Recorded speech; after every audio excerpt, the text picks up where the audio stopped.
is up with the squad? It's Cess, your favorite auntie with Uncle Tendencies in the building. Y'all got excuse me, I'm still fixing up this stream. What is happening? What's happening? What's happening? Baseline Brunch. The Commish is here. Brittany will be up in a minute. Commish, what's up? Liberty, liberty, liberty, liberty. Liberty Bibberty. Liberty Bibberty. Liberty. What do you think?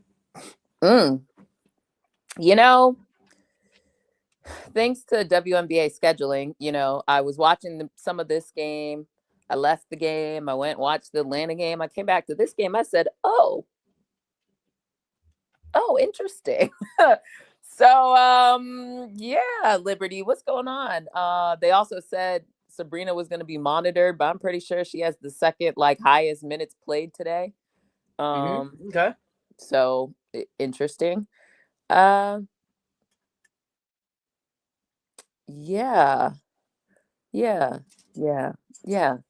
Interesting.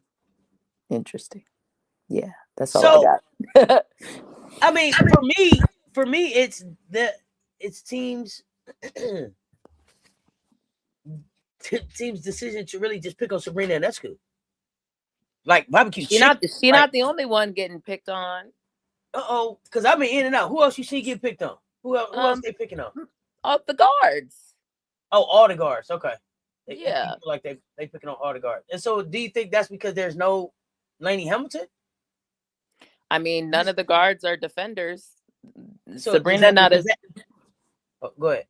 Sabrina really not a defender. Marine Johannes isn't a defender. Astier, has she even? This is what I was actually going to look up. I was going to go look up people's minutes. Astier? She played 17 minutes, but I don't know if she really defended anybody. And honestly, it's not just the guards, to be fair. JJ, what are you doing? You're saying, what are you doing? Well, I mean, that's a different question than I'm asking. You know what question I'm asking? when are you doing it? Like, who are you? Like, what? Yeah, who are you? When are you gonna do whatever it is you're gonna do? When is that part? Because meanwhile, the Dallas's bigs have been able to hold their own. Like, there's no world that JJ shouldn't currently be sitting with 20. Do either or any of you remember which coach was like, I know nothing about the dub and need to learn more before I start coaching? Yeah, the one you're staring at. Right there. Mm-hmm. But got a job, though.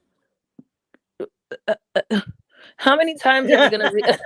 I mean, how many times are we going to rehash the same damn conversation? I've been saying this and screaming from the mountaintops for a long time about this. This is what I was talking about. I agree. No, I know. I'm just reiterating. This is why when people were being funny about Noelle Quinn, I said, y'all need to watch out. This is why I was rooting for the Seattle Storm last season. Because guess what? Tell me how many Black women coaches we got. None. Correct. And this is why I keep telling people to chill out when they be calling for these Black women head coaches jobs. They don't get second, third, fourth, fifth chances like the white men do. It's just college, WNBA. It does not matter. They don't get the grace that everybody else gets. And then they get handed subpar rosters and are asked to make lemonade with damn Sour Patch Skittles. Like rosters and resources. Yes. And at some point you have to look at the trend and stop calling for these Black women head coaches. Yes, I'm not saying they're all good but can we give them a sufficient time and can we look at the resources that they've been given or supported? But when they leave, all of a sudden all the money starts flowing in. Oh, now we're going to go get this person and that person, blah, blah, blah, blah, blah, blah. And we're going to make trades that we haven't made. Look at what happens. You have to objectively look at what are the resources and investments they're putting behind some of these people. And then have that conversation. But instead of calling for the organization to be more serious about putting, the resources behind them, people just want to call for their jobs. I'm also old enough to remember when people were calling for Teaspoon's job. But the other thing though that irritates me is that they act like he a good coach because he got a suit on. I don't Like, think that no, man I don't is. want to hear. Yeah, I don't want to hear nothing else about his suit. Like, oh, he's got a suit. Like I've heard it on like 2 or 3 broadcasts now. Like that doesn't add up for X's and O's for me. But yeah, go ahead. because he was around and was able to smell Steph Curry's sweat, like that makes him a capable coach. What adjustment have we seen this man make at all thus far this season? And I know it's still early, but like, where are your adjustments? Bro, his body language is terrible. His body language is terrible. He just He like may be wearing a suit, but he don't look like somebody who is commanding. The suit is wearing him. by the way, welcome Brittany to the panel. What's happening? Hey, Brittany. What's up, y'all? What's up? What's up? Just having my weekly reminder of people calling for Black women head coaches jobs when they be bringing in people who don't know what they're doing, can't make adjustments. Oh, absolutely, all the time. Like, this man got a plethora of resources at his disposal. Everybody's always in Barclays Center doing their little Ellie wave elephant stop shit. He got like 4 former MVPs or some version of that, and this man can't make adjustments. Yeah, that hire was crazy. Yeah, because he smelled Steph Curry's jock strap every once in a while. Does that make you qualified for the Liberty head coaching job? Literally, and has never had a head coaching job. Never had a head coaching job. Hasn't on a professional level. Right, but yet you should be head coach for the Liberty. Sure. Yeah, because they look very off. And the thing is, with all the pieces that he has, it shouldn't be hard to figure it out. Yeah, if you knew how to coach, you would make adjustments. Like, this stuff is basic. But no, we spell all that, not we, because it wasn't me, but people spent all last season calling for Noel Quinn's head coach job.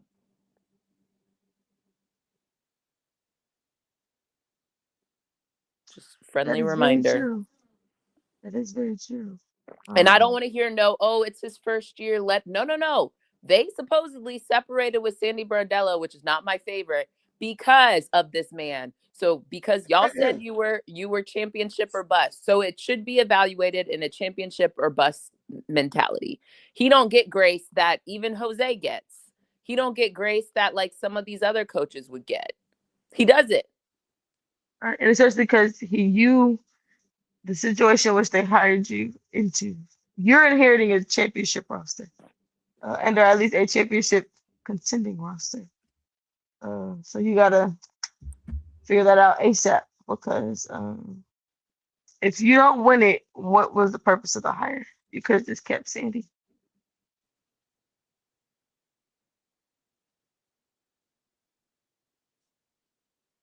Yeah, it's just, I don't know. There's a lot of head scratching things going on. And then JJ looked like she don't know what the fuck she should be doing. What are we doing? Nothing. They're doing anything. This is why it's amazing to watch. This is why we watch. It's fucking amazing. That is very true. This JJ, is why we you are literally watch. bigger, taller, and more skilled than every other person on the court. But somehow you only got, let me check my notes. She got 14 points now. What's she at? 14. Meanwhile, AZ is punking the shit out of Sabrina.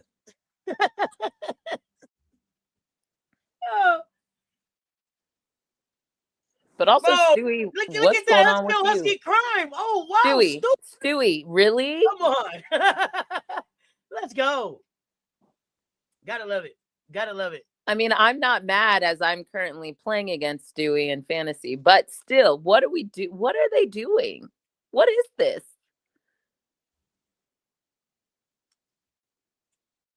Two more free throws for Paige Buckets. PP5 is in Barclays showing out. Okay. Yeah. Because she got 24. Okay. Fud has 24. She has 24. Oh, I don't even care about the points part. It's just the fact that they're getting ready to win. It look like. Oh, okay. That's what you're calling showing out. Okay, got it. In Barclays showing out because nobody. When we was talking about this earlier, it was like, no, straight Liberty, blowout, Liberty. What Dallas gonna do? Ha ha. Dallas, ha ha, ha ha. But remember, I had Dallas as a playoff team, so I'm excited over here. And I keep telling everybody, I don't care who New York bring out there, because when they put Sabrina out there, shit like that happens. Barbecue chicken. So there's that.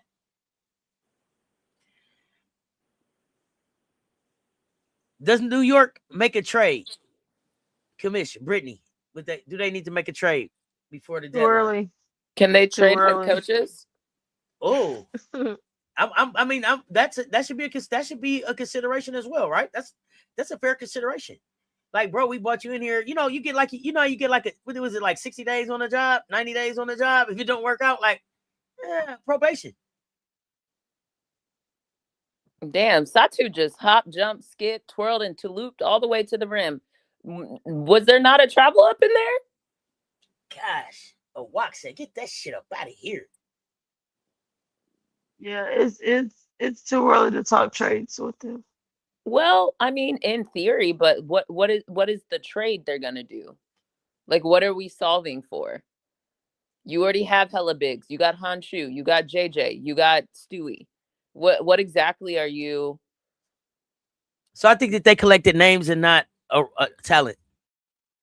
I think they have talent. I don't think they have thought through how pieces work together. Well, talent that fits well together. Yeah. But how can you say that when you haven't Benijah is dealing with whatever personal issue, right? Mm-hmm. Phoebich just came back from wherever she was in Europe. Mm-hmm. So I feel like it's hard. And then if we're being honest, isn't this still like 60% of their team from last year? In some form or fashion. Mm-hmm. This why I don't need to see the people you talking about. And I think the other part about it is I'm not sure that they got the coach to fix the problems. Yeah, they didn't get the coach to fix the problems that they had, the consistent problems that we say, all right, they're shooting too many threes. They need to go to the rim a bit more. And sometimes they just be looking. Yo, even if they do all of that, what does that do about Sabrina Ionescu? But that's the thing. You didn't get a head coach to actually fix your problem, because an actual good head coach would have said she is not gonna be the starting point guard. Okay. Agreed. Just move her to the 2.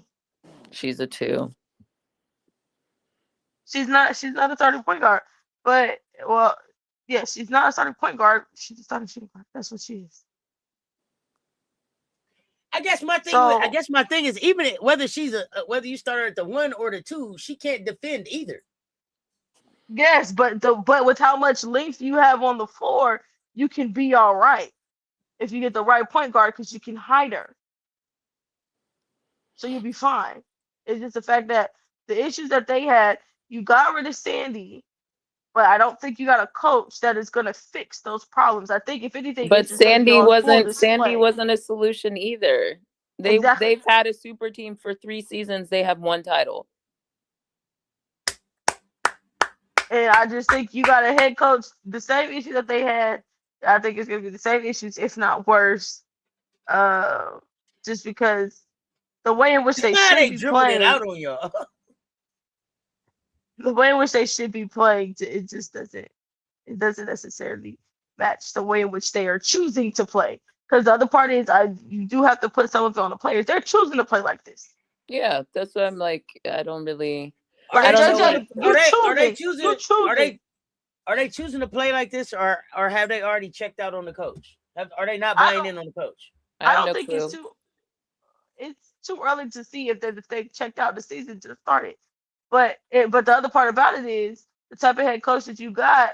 For some of them, hey, he can't tell me shit. Weren't they also the ones that were just in a presser the other day saying that the vibes are better this season? So I don't know. I feel like sometimes we put too much on everything else. It's the coaches, it's the players. That's where it Right. resides. Like Like I don't. at the end of the day, last year was Sandy. Yes, we could say, all right, Sandy, you missed this. You not coaching your ass off, but also you also gotta look at them and say, JJ, you're choosing to play like this. Correct. Sabrina, you're choosing to put up these fuck ass shots. Well, my fantasy thanks her for it. So. Right, like See, I'm not. that's the thing. I don't They know. choosing. Last year, Stewie at least was like, I rock with Sandy. This year, I don't know if she would say that. What's her coach She name? said that, but then what happened? What's that coach name? I don't even think she was saying about this dude. No, but What's she his said that, name? and then what happened? Let's go through the order of events first. Sandy still got fired, but that wasn't Stewie's decision. Well, Stu didn't take her ass to Toronto. Toronto to New York ain't nothing but a hop, jump, and a skip. I think her brand was already Stu York. New York, Toronto, not far away. You better stay where they know you at. Toronto is a mess. Toronto's a straight mess. Is it more or less of a mess than the New York Liberty right now? I think more of a mess. In what ways? Oh, because you said that they got some people that's finna show up in New York to help them clean this up. Nobody's getting healthy and coming to Toronto to fix that. Yeah, but if Stewie had gone to Toronto, it would have been a different conversation. That wouldn't be the team. Oh, but I can only talk about what I'm seeing in Toronto right now. So Mabry and Sykes, yeah, I think that's more of a mess than what I'm seeing in New York right now. Okay. I'm just saying, if Stewie was really down for Sandy, I think different decisions. She clearly was okay with it enough. She's still here. So she couldn't have been that down for Sandy, is my point. I don't know if it wasn't that down for Sandy, but gave a shot to see what was going to happen in New York. I don't think that the players in New York are excited about the coach Chris, but we'll find out. I think Sabrina was excited, but I don't know if everybody else was excited after the final decision. But we'll see. We shall see. We'll see.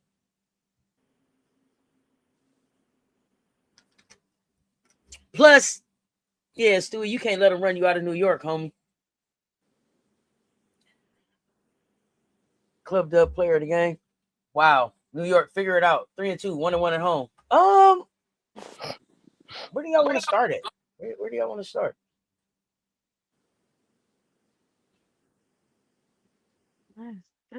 Oh, do we want to start at the game that was played earlier today?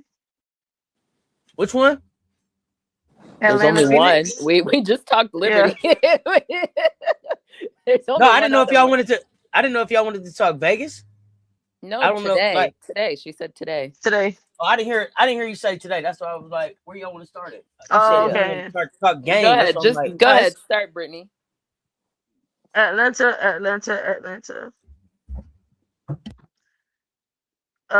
First off today. Oh, okay. I didn't think that's where you're gonna start. Go ahead. Keep going. Oh yeah. Free throw shooting today was very poor. Okay. See that I would have started with Phoenix, but yeah, keep going. Oh no, I just know just to get over the Atlanta in terms of it's the same old shit the same old issues. When the threes are not falling, it's like damn. And I think the worst part about it is they're able to cut it to 1 1/4 and then just proceeded to just pile on mistakes, whether it was fouls, whether it was turnovers, leading to Phoenix shooting a bunch of free throws.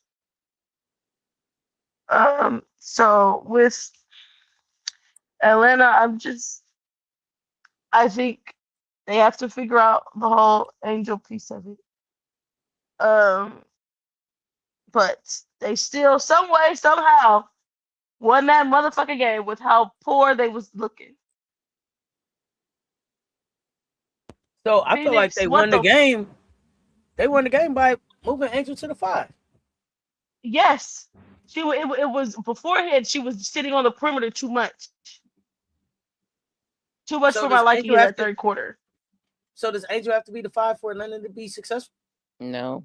No, they can put her at the 4. Just stop. She's just on the perimeter too much. Okay. In that third quarter, it was like you have her on the perimeter for what?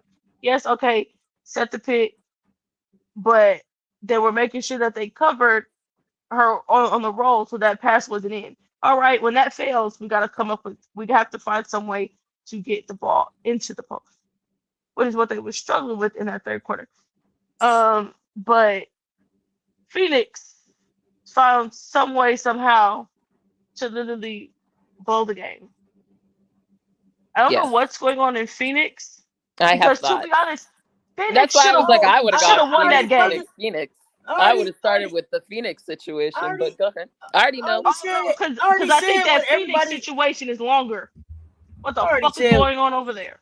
Already said what I think the problem is. Number one, you don't sign up Alyssa Thomas as the face of what you're trying to do going into the future. I'm sorry. Nobody wants to talk about the fact that, as I said earlier today, 6 minutes into the fourth, her shoulders is tired.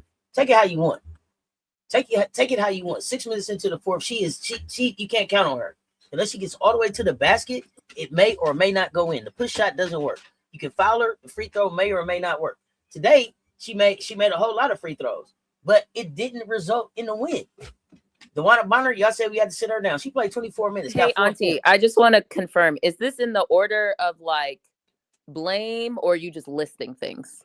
Oh no, I'm just listing things. Okay, oh, no, God. I just wanted to confirm. Okay, keep going. Because if you have a real order, then let's go in the order. No, keep going. I just got a lot of stuff that I saw out there. Like, keep going. And I know that like they got Akoa McConney coming back, but I'm also looking at Nate Tibbetts, who I said this morning on this morning show I would start there. Nate was the problem. I don't know if Akoa McConney coming back is what fixes this. And is there intention? Is there intention to have? And is there intention to have Nogic and McConney on the floor together? Today, Monique might have helped them today down the stretch decision making, but I don't think, no. Yeah, their issues previous to this game, she wouldn't have helped them, but today's game specifically, I do think Monique could have helped them this specific game. Keep going. So I know that we got Wickham coming back. Westbeld is out. I think that's important. You think you know. You think you know. Oh, okay. Okay, Don. No, I know. So I'm gonna hit the portal and compound. You hear me? You think, but she did have a surgery, but you just don't know. You don't know what that's gonna look like. But keep going. Westbeld, yeah. I mean, are you talking about Westbeld or no? I'm talking about Sammy. Oh, what Sammy look like? Okay. Yeah, we don't know. Yeah, I hope she, at least I know she'll fight. I give her that. She is a fighter. Yes. No Ayayi today, which I thought was interesting. I thought that was surprising as well. It's like, what the hell there? But then again, it's not because it's Nate. But we got 10 minutes of Martha Suarez doing absolutely fucking nothing. I was like, is that Martha Star? Like, I was like, are you guys trying to exhaust her 12 games? Like, is there something like where you have to use 12 games once you start playing her? Because why is she out there? No idea. 4 for 21 from 3 is yikes, right? As the team? Yeah. Because that wasn't Martha. Martha didn't give you anything, did she? No, Martha didn't. She didn't even try to take a shot. Martha got 3 rebounds and set the fuck down. Martha was like, I don't want to take a shot. I don't want to go. I don't want to assist. I don't want to turn nothing over, steal, block, nothing. That's it. That's what I got. 10 minutes, 3 rebounds. Let me get on up out the way. And most of those rebounds were rebounds that just like happened to bounce her way. Like they weren't like defensive rebounds. Just bounced to her. No, they she were didn't just bounce. like no one else is around. Nobody the out ball's the on way. The floor. Yeah, let me go get it. None of that. So I just, but again, I don't. Let me see. Let me go back to mine because I took notes. Let me see. Well, I can start while you're taking your notes. Just chime in with the other things. Number 1, Nate the Great, which I say in jest because he's not a good coach. Speaking of another coach that doesn't make adjustments, Nate the Great. Yeah, I didn't have Phoenix in the playoffs either, so let's go. Well, when they didn't get Satu and they just had all those randos, I thought they weren't even going to make the playoffs. Then they blew out the Vegas Aces, which I was like, okay, wait a minute. And now I'm back Girl, to one no, off. my original. We'll get Hey, into that. I think it was just one remnants. off. I think it was just remnants of last season. No, it was. It was very much like the Aces knew that they had like a whole party app anyway. So like that was a mess. So I thought I was like, oh wait, maybe I was wrong. And I was like, no, I was right the first time. I'm back to that. I do think things can get better on the margin, and it is possible they find themselves in the 8 seed, but I just don't think like I do how do we say this? So today's game was really interesting for me because I felt like the game versus the Sparks, it was like, oh, we didn't want to play defense. Y'all played defense. You had the lead. And then it was just bad decision making, like transition threes, which I personally despise. Like you're missing open. Some of them weren't even bad. They were just like, you missed a wide open three multiple times. It wasn't falling. You were talking about AT. The one I actually want to bring back. So Nate the Great is number 1 to me. Number 2 is Kalia Copper. Absolutely. We need to have a conversation about like I don't even want to hear about the AT personally, me, right? Like I'm not entertaining the AT conversation because AT is giving you other stuff throughout the course of the game. Let me read to you how Ka went because I was like, okay, Ka decided to show up first quarter. Ka had 10 points. By the way, she finished with 20. She had 10 points in the first quarter. She had 10 points, 2 rebounds, 1 assist in 6 minutes in the first quarter. Second quarter, guess what her stat line was? Girl, Anybody? probably 0. Auntie? Oh wait, don't tell me. Auntie, if you're there, we can't hear you. So I'll just read it. In 7 minutes in the second quarter, 2 points, 0 rebounds, 0 assists, 0 steals, 0 blocks. 0 for 3 field goal percentage. 2 for 2 from the free throw line. True shooting of 25.8% in the second quarter. Okay. Dang, I was close. Third quarter. Want to venture another guess? This is when Atlanta shrunk the lead, by the way. So third quarter. What's your guess?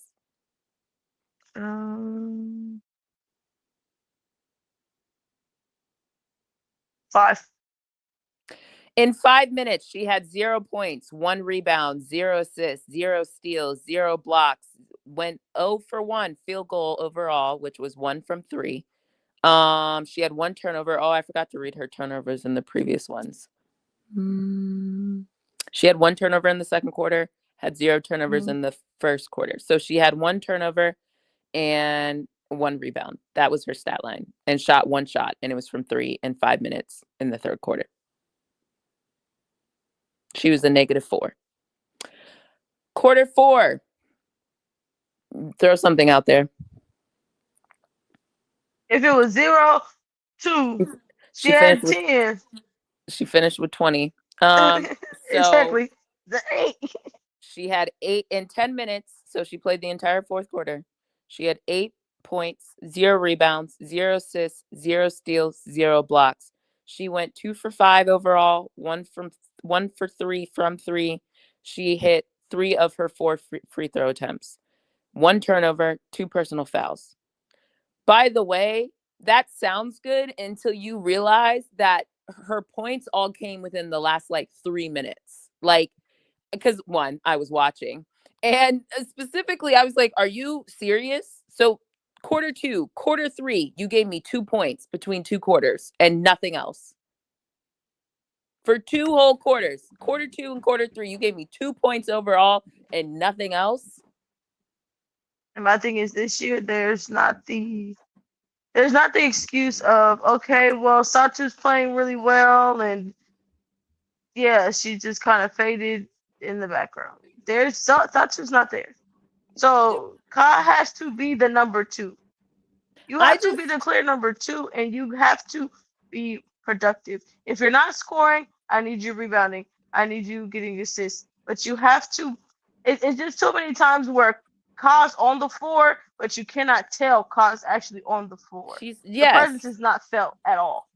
Specifically, it was the 3 minute and 44 second mark of quarter 4 that she hit a free throw. That was her first point in the fourth quarter.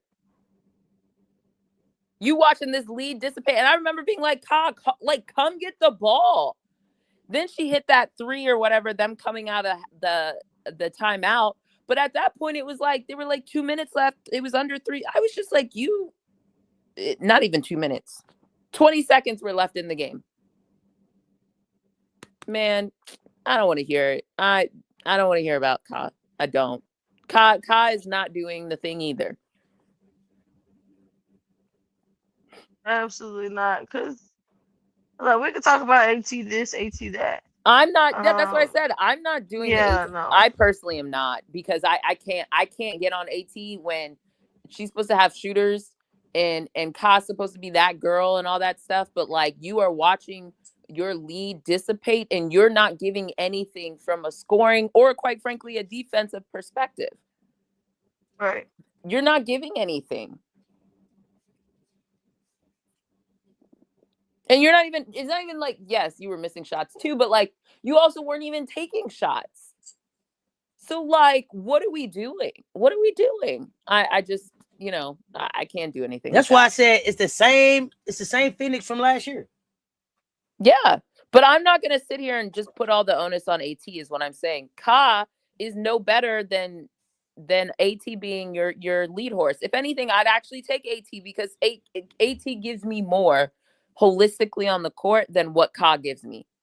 And Absolutely. That's my issue. So you know what it is with AT? I think I'm getting tired of the whining. I think that's what I think it is with AT. It's like every time I look up, better. You whine it. But I think for Ka, maybe I'm just already checked out on Ka. Like, okay, well, I didn't know that. I thought you said you would take Ka over AT to build your future with. Like, if you would choose like your horse for like franchise, who you would choose to build Phoenix around, and I would choose AT. No, what I said is that Phoenix chose the wrong one. You can't build around Alyssa Thomas. AT. I don't know if so who should they have chosen? Who were they supposed to pick? Yeah, they should have. Been. To me, no, it's not.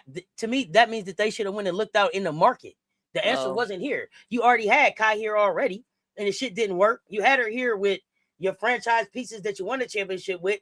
Then you had her here with some people that you thought she could win a championship with. It hasn't worked. I told y'all Kai has not played basketball that I want to see for 3 seasons now. I've been waiting on Kai Copper to show up. I thought it was this season. I thought it was 3.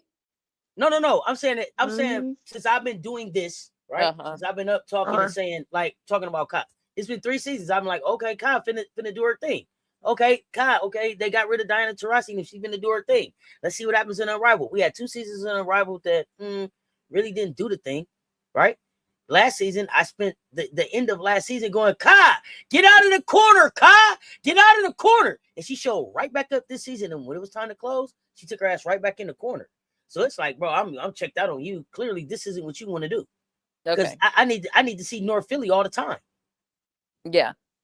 Well, I saw North Philly for the first quarter. I said, okay, here we go. But how many times is it like that? Like for the first quarter or for this one game? Or the fourth quarter of game 4 while you slept in the finals.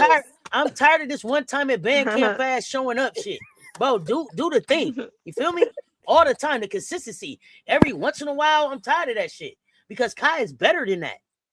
At least I thought so. So there's that. Phoenix. Wait, can I to me, they should have scrapped it and started over. After they fucked it up with Satu, it was like, you know what? None of this is gonna work. AT, we appreciate you, but you and your fiance move around. Kai, go find someplace else to be, and we gonna try to get young and turn here and figure it out. That's what I think. But how are they gonna do that when you know what? Anyway, Nate the Great. No, tell me. What am I thinking about? Well, I already said Nate. I said Nate earlier today. Nate wouldn't be my coach. Nate's a problem. Exactly. So Nate would have never been my coach. But that's the problem. Nate is the coach. And if Nate is the coach, not only that, then you need AT there to be the coach. The person who's not only is Nate the coach, Nate is a $1 million coach. You know what I mean? Like, correct. All right. Who has never proven it before, but we just gonna shell out a mil to the man who came from the NBA. He must know what he's doing. Huh? Also, how much is Chris DeMarco getting paid? Because I know it's not chump change neither. They have to be paying him a pretty penny. I don't Oh, remember his oh, numbers, but I'm pretty sure it's up there oh. too. It probably is. Anyway, my last point on the Ka thing, which I've said before, Ka is not a 1 to me. I think if Ka is your 2, I think you're in trouble. I think Ka is a really souped up 3. I think she's your 3rd option, and I'm not being funny. All Like, right, this is there it why I say this. is. That's like, she's a really, really, really, really, really, really good 3rd Good option. 3. Yes, a really good 3, but not consistent enough to be a 2nd option on a Not in my championship opinion. team. Not Yes. consistent enough to be a It, number it works 2 in on a the championship Olympics, team. but it don't work day in and day out, and because she just doesn't show it. And if we're gonna be honest about it,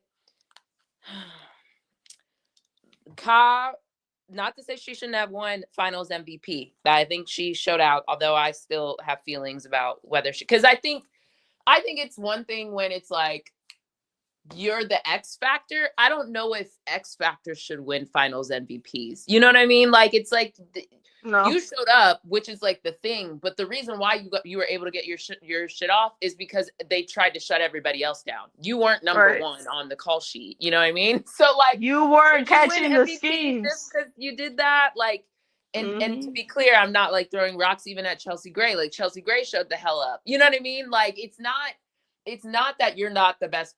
I just think Finals MVP is still should go to one of the top 2 of the team. You know what I mean? I don't think a 3rd option, unless you were lights out for like the majority of the like the whole entire finals run.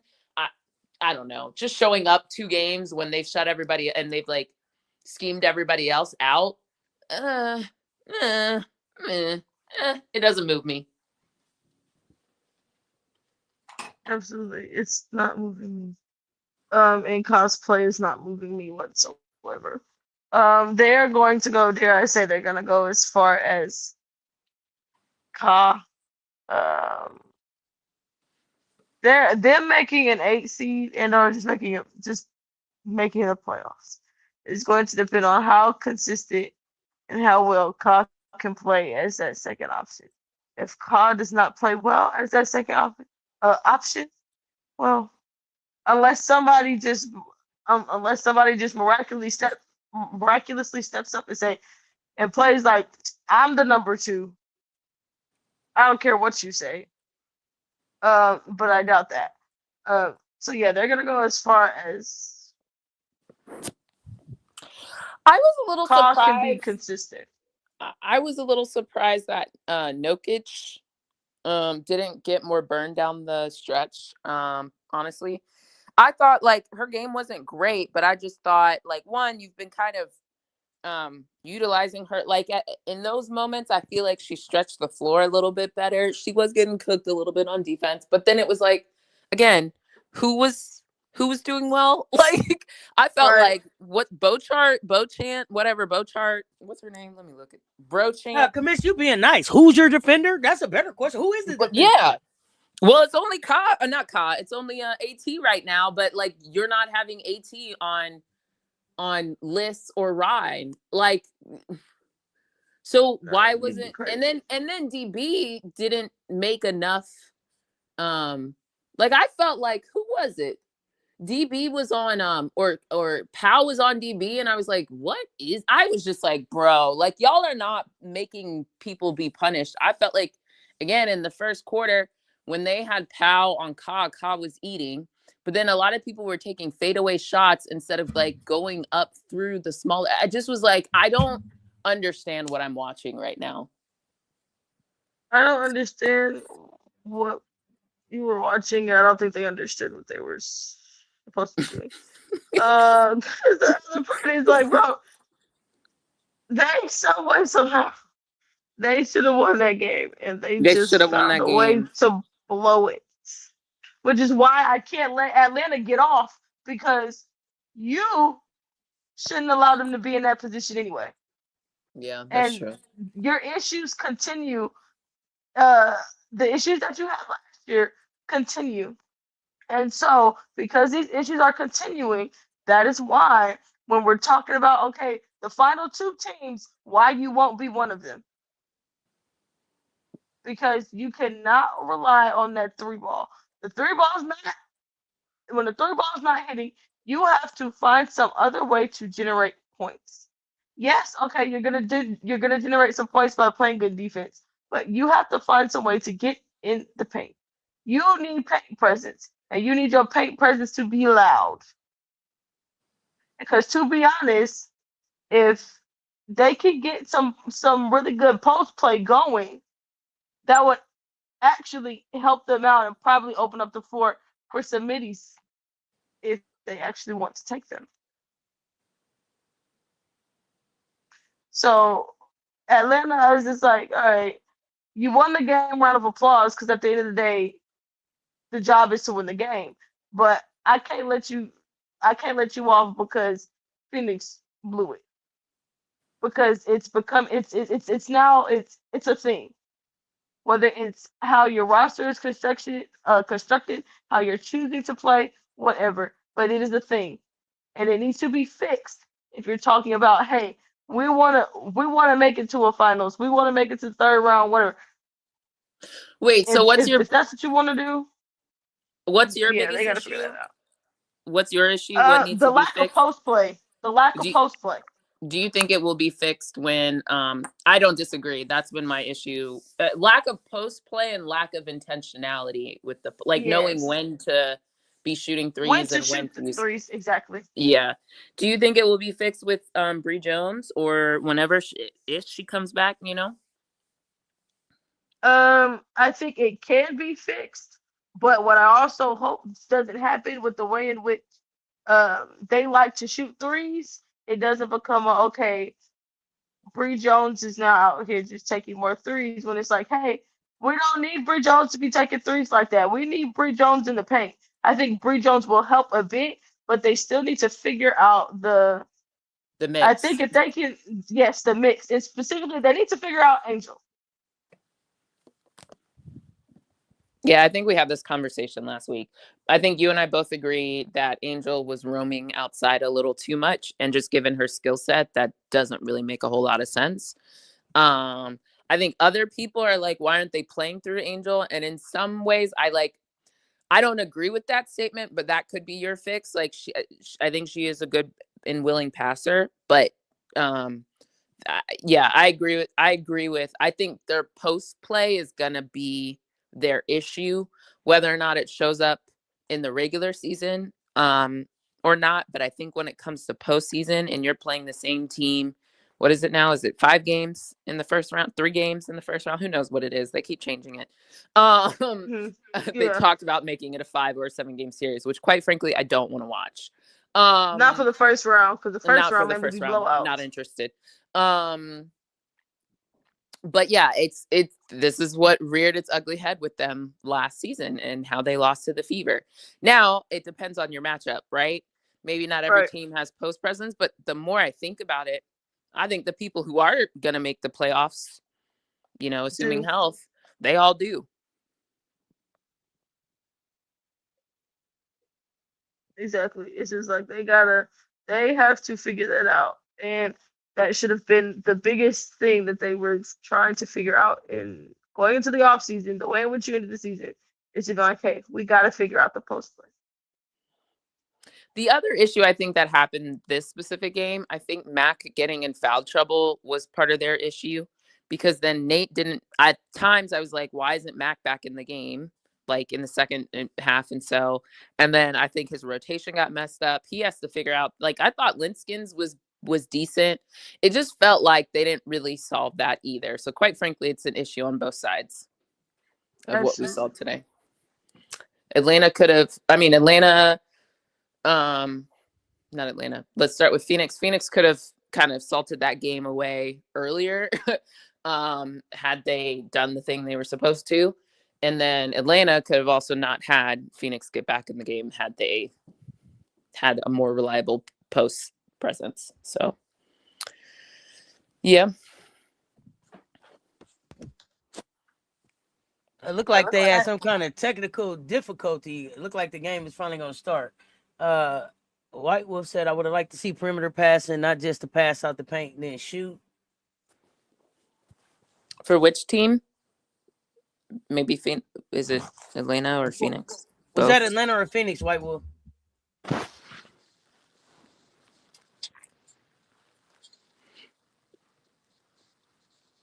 What channel is this game on? Are we back on the app? Let me see. It's okay. I'll find it. I just heard Auntie talking, so I thought she had it available. Yeah, we are. Yeah, the game is up. We are on the app. The app, okay. Because you got to have Peacock, Netflix, Prime Video. Oh yeah, White Wolf said Phoenix.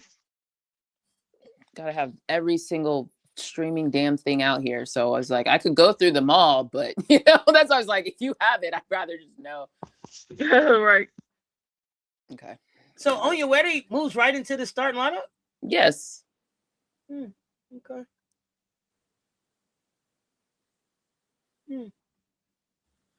Okay. The young hoes. I don't even know why, Sure. I didn't like the young hoes. I just was like, why? I didn't like that's something where your group chat is called that. You don't go on like podcasts and tell people that. I don't know. Maybe we still, some of us still a little old school, but you keep some things private. That's one of those you keep private. You ain't got to tell the world your team is called Young Hoes. Especially because there's so many. Oh, go ahead. Are we saying? Oh no, especially because and folks were already probably thinking it, so you don't have to. Well, not only that, I was gonna say we still got the Don Imuses of the world and whatever variations they are today. Like you don't need them out here being like, oh yeah, see they said it. So if I call them a hoe, like it's just like, bro, exactly. Yeah. You got too many nefarious characters out there. Like, yeah. I think it was just. I like everything don't have to be said. Everything don't have to be said. Walk up on them and be like, "What's up, young hoe?" What they gonna say? They're gonna be like, "Hey, hey." I mean, people take it like or they're gonna be like, "Don't call me no young hoe." How would it go? I don't know. You I don't know. You just got to be a little bit more. And we not gonna give it no young person thing. Like, when I was in college, like I'm not like I'm not. Those of us who had social media, our stuff was private. Like, you know what I mean? Like, this ain't is just like, you got to be a little bit more with the shits. Like, again, that's your group chat. That's when y'all in your team structures, but we don't need to go on Sue Bird's podcast and like reiterate shit like that. Like, no. Yeah, I think it was one of those learning moments. It's like, all right. People, they already know y'all the young team. They're probably like, hey, yeah, these the youngins, some shit. To be honest, you could have said, yeah, we the youngins. I would have been like, all right, yeah, cool. Yeah, exactly. Not young hoes. Young hoes. We're the young sluts. Like, no, let's not. Let's not. Let's not. Let's not. Don't do that. Don't do that. And while we're putting onus out there, Sue Bird and your production team, you could have scrapped it. Said, like I'm not going. Put that in there. Not everything makes it through on your final cut. Like these are still a lot of young, primarily Black.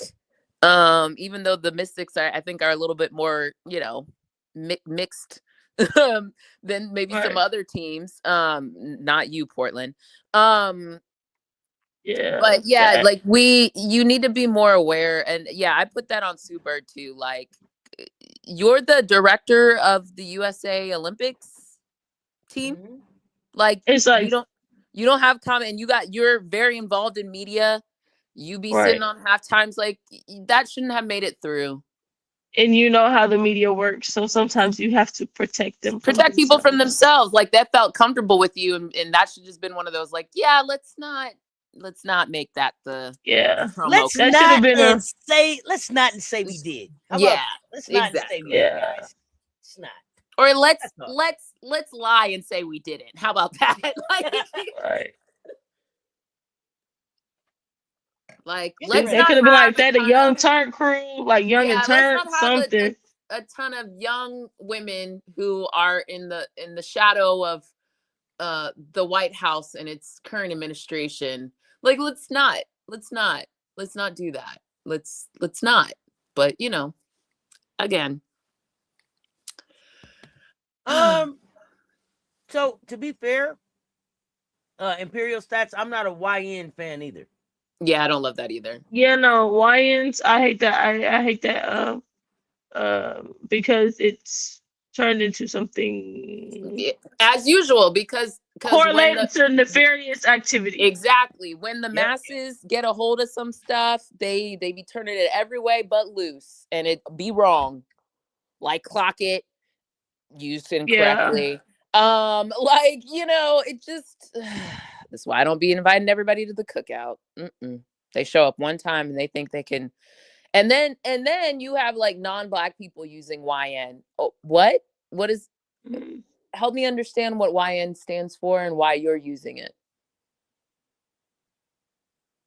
Again, exactly. Some things should just be kept inside, in the house, in private. Everything. This is why this new generation, everything doesn't have to be consumption for everyone. Let's bring out the journals. Let's bring out our lockets. Let's write in our diary, in our journals. Like some of it needs to put it stay under our bed. Like we Yeah. ain't gotta put it on social media every day. Some stuff is not meant for everybody to consume because you can't control it once it gets out there. Okay, what was our original thing before we went on a tangent? Appropriate tangent, but a tangent nonetheless. Where we didn't really have much. We were talking Washington, and then we the went. Young O's thing came up. So okay, so we really didn't have a stream of thought. Okay, cool. I was making sure I didn't divert us from our original conversation. Washington versus Seattle. So for this game, I think it will be interesting. I think Seattle, I don't know if I like Seattle per se, but I'm very intrigued about what things are going to look like here in short order. I feel like Heidemann looks like I don't know if turn the corner is the right word, but she's more settled in. Now, I don't know how much of that is you played Connecticut 2 games in a row, and so your weekly average is going to look real nice because you played Connecticut. But, for what it's worth, she did have a good week. I also find it's also interesting. First thing, shout out to Zaya. She had, 25? Her career high. 24 minutes? Yeah, she was there was some fuck shit she was throwing up, but I was like, I get it, you kind of hot, so like I'm gonna let you rock. But you were throwing up let you heat check. There were some heat checks, but then there were also some really good things, and this is what I wanted to see from Zaya. Like I felt like, one, I agree, a lot of people are saying like, happy for Zaya, she has a coach that's letting her rock, which is like true. But also she needed to do some maturation and maturing. So I do think like there were times in the game, the last game, I thought she made some really good passes, some really good reads. Like it doesn't always have to be me chucking up a shot. And I know she knows that from college. So I've just been surprised to see that perpetuate itself in the W. But I also think the W is really tough because when you've gone through, the career, the experience that she's had where lack of confidence, lack of playing time, then when you get out there you feel like, oh, I gotta show them hezzy tween step back, and it's like chill out, just like make the right play good defense. Like sometimes that is enough. So I feel for her from a like psychological standpoint, but nevertheless, like I want her game to continue to still be of high maturation, which kind of brings us back to a prior conversation we had on one of the baselines. I think Auntie asked me like, is Zaya gets traded to another team? And I was like, keep Zaya where she is. You know what I mean? Like, just because when you get traded to another team and they're contending, things look different. And I think your minutes get less. And then just let her rock out, let her get her confidence back, let her learn, let her know where her spots are, know what she can get. Like, let her kind of just go through it that she hasn't been able to do thus far. So Sometimes I think Absolutely. when you're on these teams that are not expected to do well, or that there's a lot of youth, there is value in that. But like, I feel like sometimes people can extrapolate, like, this person is doing this at this one location. Like, you're not going to get to rock out like that. Like, same thing in college. Like, you're not always going to get to take whatever amount of shots you want. Like, that just isn't how things go. So like, having a really healthy diet is what's going to allow you. And speaking of Zaya, here we go. Okay, Zaya, don't have me cussing out here unless it's in a good way. So I like to see kind of that evolution of her game. Again, I am very intrigued as Seattle continues to get pieces, what it's going to look like. I don't. So, do you think do you have them leaning into this duo of Zaya and 4? I don't have Zaya and 4 as the duo. So, step number 1, they are not my duo that for the Seattle Storm. Okay. No. The duo is, I believe, will be. We haven't seen it yet, but Dom to me, or Awa needs to be at the center of whatever duo moving forward. Whether it's Dom and Awa are the duo, whether it's them and maybe one of these younger pieces. But I do not think Zaya and Big 4 are not a duo that I would put. That's not how I construct my teams. You know? So like, I wouldn't have, no.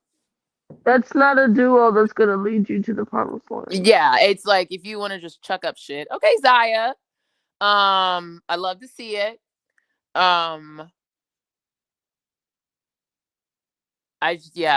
don't. Yeah. I think in the, especially when you have, is this our fan for the check-in? You know, those young hoes, they told me she wasn't playing. Ain't that her? Ain't that her for the check-in? That definitely looks like her about to check in. Who? That's what I thought. I made fantasy moves thinking she wasn't playing today. That's what they told me. She was questionable. I said, now how's she questionable when she's not hurt? Anyway, that's fine. I'll get a free glimpse. My point also is going to be, and it's actually interesting. So remind me again, who was the number 3 pick in this year's draft? It wasn't Awa. Who was it? It was Awa. Okay, so I find it funny that people are like, Flage is the franchise player. Well, if she was the franchise player, why wasn't she picked 3rd?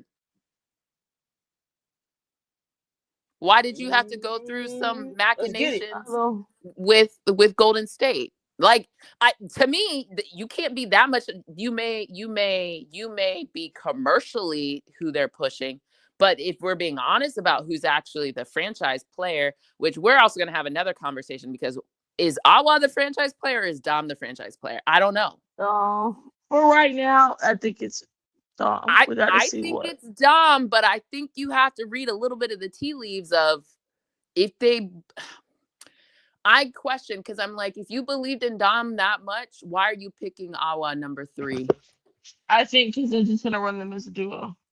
That's why I think that they're gonna actually. I think they're gonna run a trio out there. I think they're gonna put Ezzy on the floor too. I think Ezzy is still a question mark, but yes, it's possible. I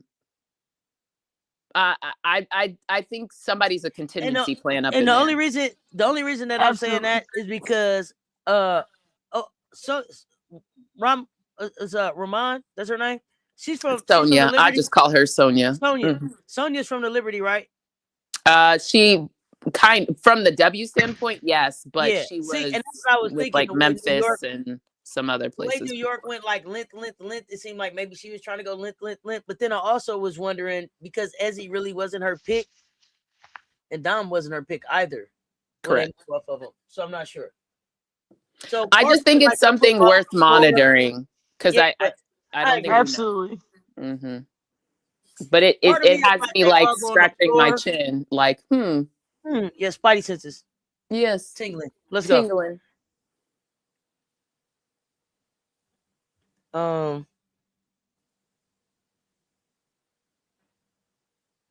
So the Kiki Farm matchup should be interesting. Well, no, Lucy Yeah, Jordan. I think this game is just interesting to watch. Like, this is not I don't like. There's nothing in this matchup other than just like pure basketball intrigue. Like, oh, I want to Right. see. There you go, Zaya. Way to be patient. See, the patience is what Zaya has to hone in on. I think that the confidence is there / getting there.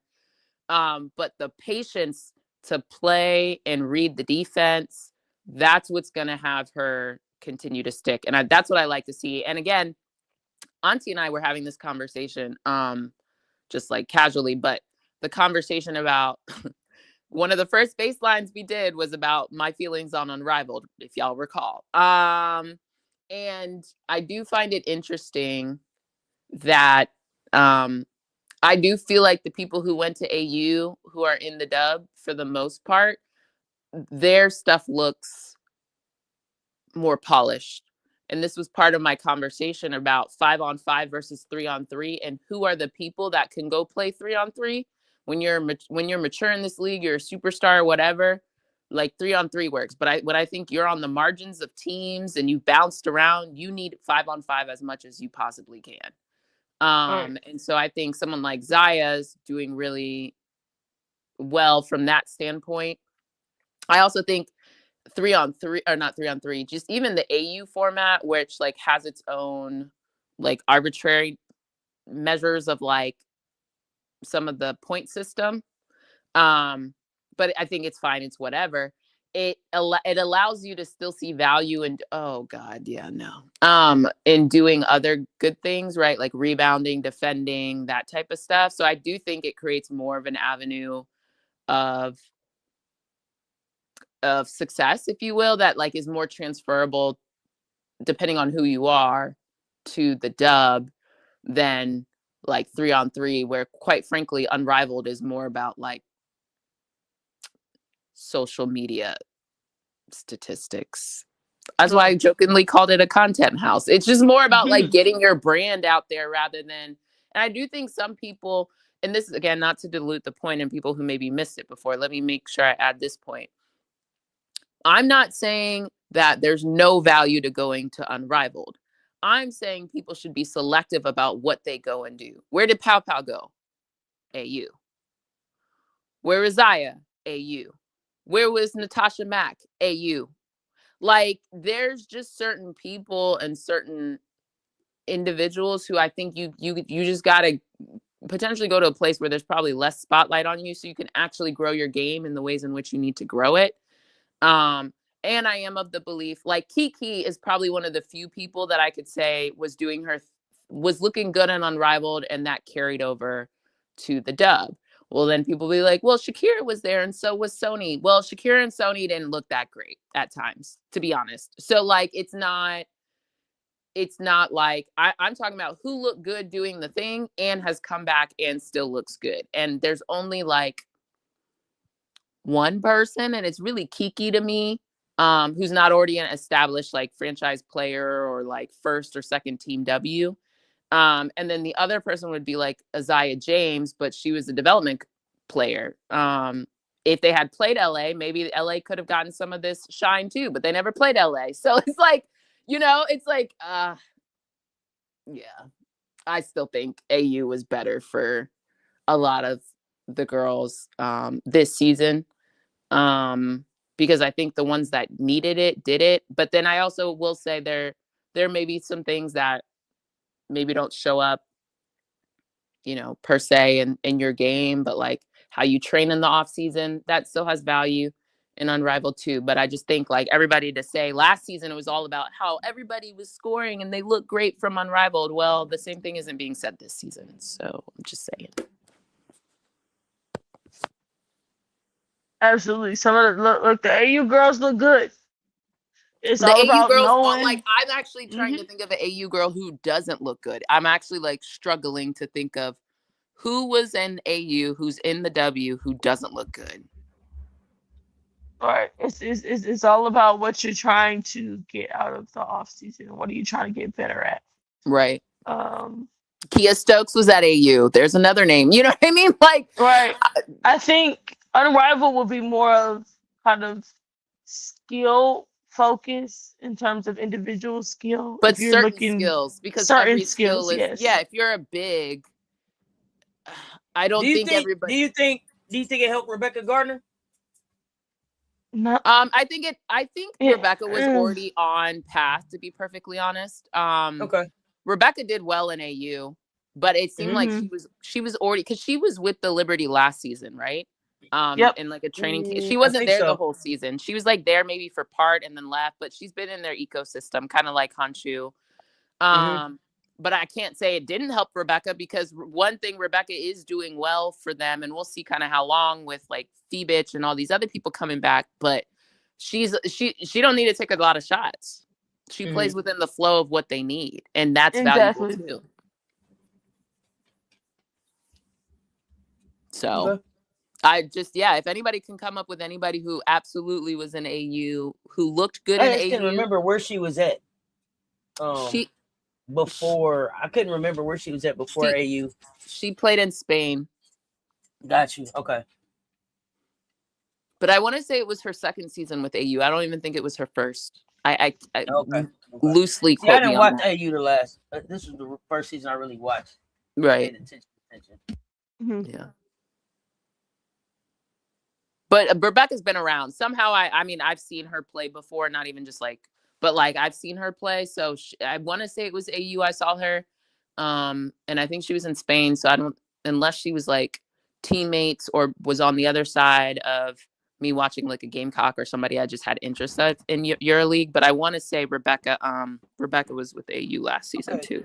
Danny Joy is saying all of them look good except KB. Does KB not look good, or does KB just not play? That's the thing. Like KB looks the same. Let's see. So that's not really any different. And also, while unrivaled in AU is good to stay stateside, some people might still benefit to overseas play in the off season, especially with more international players coming from Australia and the French the most. Yeah, I mean, I don't know, Grace, you may be new. I think we've talked, especially I think about the Australian League. The Commission's been big on that one. Yeah, I think the where Fagan played. Yep. It's another league that we talked about, but I can't. Veronica Burton was the previous year. LA was there for a little bit. She didn't play the full season, or if she did, I can't remember her situation. Isabel Borles from Atlanta today. She is from Australia. So yeah, I mean, I watched a lot of Australia this past season because of Fagan. But you know who else was there? Mackenzie Holmes was there. Mackenzie Holmes, I think she was on the winning and China. team. Damn it, how can I forget China? China. Those are probably the two that we talked about the most. Australia and China. As far as like non-European league, because the European league, if you can still do that, I think that's a good one. But I do think I think my point really is, first, let's like evaluate your archetype. Who are you? What do you need to work on? What are you already good at? Like, what team are you a part of? Okay, like you put all those together, and then there's like a menu option of where you should go and what's best for you. I think for some people going to Australia, I think especially if you're a guard, and a guard with certain like characteristics, I think AU can be really good for you. But it's not just for guards. I think if you're a wing, that kind of works too. Or like, you know, you're a versatile wing. But I think if you're also like a Sanaya Fagan type, we are mobile-ish big, you have kind of, you know, guard-like skills, I think Australia works for you. If you're a big China / EuroLeague, you know what I mean? And so it kind of just really depends on where you are in your like basketball skill set, what you need to work on. If you didn't get a lot of playing time, you know, you go to certain places that will give you a lot of playing time. So, and then there's the money component, because like, yeah, China was throwing bags at people. Like if you're worthy of it, they will throw a bag at you. So Camilla was there. But yeah, the Australia has been able to produce like there's some good results. Like I said, Veronica Burton's LA was there for a little bit. Her team kind of sucked, but you know. Who tore their Sundell? Sundell was on Sanaya's team, Sanaya Fagan's team. Speaking of Sanaya's, again, I know like family dynamics, maybe Sanaya Rivers, didn't go. But like, I think for her basketball, She should have been at AU, she should have been at she should have been anywhere other than Unrivaled. Exactly. Unrivaled. Unrivaled didn't seem to really do the thing. Now, I don't know if it would have made a difference, because if there's like, life stuff going on, it may not matter where you are, right? Like, you have to be the right frame of mind. So I'm not going to like 100% put that there, but I am saying that, like, Sanaya, in my opinion, if I were to give her like a pip already, next season, do not take your ass to no Unrivaled. Quite frankly, you should go international, and as you're reacclimating or coming back to the States, then you do AU. But I really think, you should probably go to Australia, EuroLeague. I think probably could be a good, like, even just like thinking about her personality and stuff like that might be a good place for you. I don't know if China is, but I'm not going to pretend that I know every intricacy of China. But just, from a very surface level standpoint, I think Australia would be really good for her. And I think Australia or EuroLeague could be the two places you're going to get high quality opponents, but you're also going to still get the functions of the game which she needs to improve upon. I think Australia League is really good for people who like need to get the offensive bag going. Like, to kind of develop that standpoint, I think Australia League is also good for that too. So, damn, T. Me fighting with the WNBA app. Wait, what? What happened? What happened? I'm fighting with the app to watch the game. I know. I be telling people there's an update again. I'm like, how many updates y'all gotta have? It's only been like 2 weeks of the dub. How many updates I gotta update? We on like version 5.6. Like, come on. Literally. How many iterations of updates? Like, fix it once. Jeez. They got at least one every week. It's crazy. Yes. Get it together, folks. Get it together. And it only works. Sometimes if you're on the iPad, it works. Sometimes if you're on your mobile, it works. It's like a rotating of which one actually works this week. Right. My thing with Seattle, just talking out loud, I can't decide if I think they'll be good this year. I don't even know if good is not the right word per se, but like, they feel like they could be better than I think, with the pieces coming back and just seeing like Jordan Horston still kind of getting her sea legs. You have Samuelson, not my favorite, but whatever's going on with her. I think Mackenzie Holmes, again, another Australia girly, looks good. So I don't know. I think, you know what? I think Lucy Olsen also might have been in Australia this past season too. I think she might have been on the championship team for Australia, but I do think Seattle, though, if they commit to rebuilding truly, I think that is where I see like the biggest value for them. If they're on some BS, they want to blow it up and they're going to trade people and they're going to try to bring someone in a little prematurely, that's where I'm going to have an issue. But I think if Seattle, with the pieces that they got, if they truly build, I think I can get there with them. Like, maybe in like 2 or 3 seasons, we're actually making something shake. But if they divert from that plan, then no, thank you. Seattle, for them, you have your bigs, so you really just need to figure out your guard situation. You don't think so? You don't think Seattle has their guards? No. Oh, so not in the building? Like, they're gonna? How many of the guards that they have there now do you think stay there? Do I want to stay there? Those are different questions. So which one? I just want to make sure we're answering the question you're asking. Well, I was asking how many do you think stay there based on like what they would do. But if you have let's get your opinion. What would you do? Okay, so back to my point. If this is a rebuild and we commit to rebuilding and we're not going to try to artificially speed up any timelines,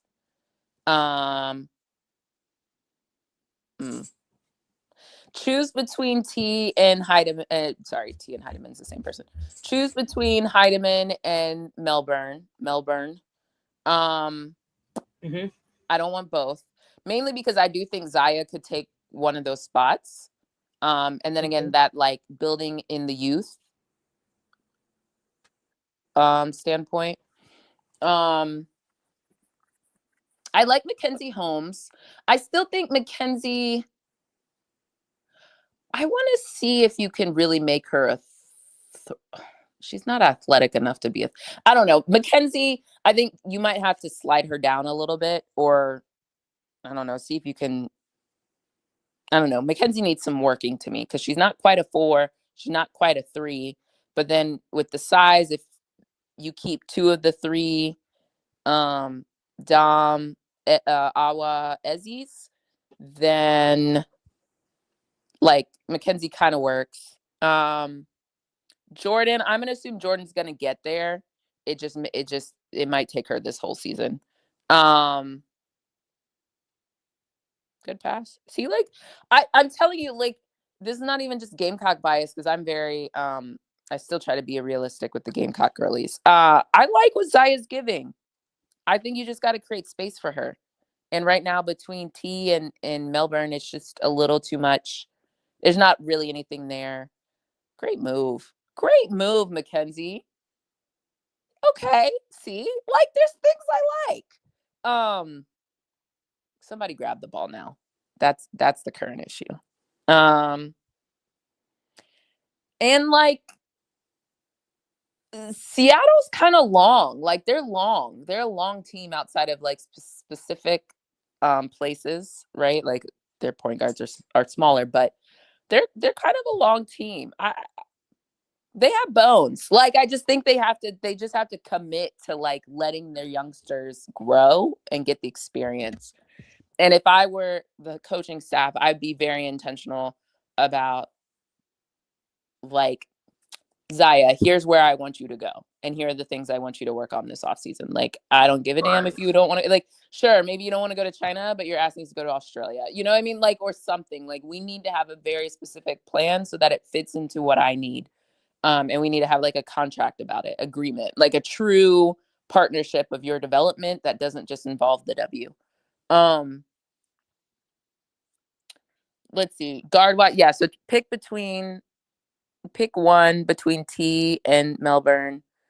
I would start trying to see if I can make Zaya either an off. I think Zaya's better as a 2, but quite frankly, if what I'm seeing from Zaya, the patience, less ADHD, a little bit more focused and like intentional. I think Zaya could, if she really commits to it. It's still a little behind for me, but considering the state of point guard play, she could make that transition to PG. But again, back to the conversation of I would be really intentional about where she goes in the offseason and partner with certain organizations to make sure she gets to play the point guard role or that like she gets a hybrid of that. Let's see. Flage. And if I'm putting my front office cap on, I would want to make Flage a 2/3, but a 2. 2, but yeah. But that also, I also need Flage to not be rapping in her off season, like, or you can rap overseas, like you got, but like an intentional. I need you to lock in. Yeah, like an intentional. I'm still going overseas, and I can still make beats in a studio. Like you know what I mean? Like I just figured out you could have beats equipment, recording equipment anywhere. They record music all over the world. So like clearly that's not you're funny. You caught it. Yes. Let's go to the studio and make some beats. Yeah.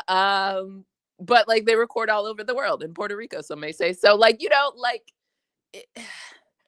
we gotta. My thing with Flage though is like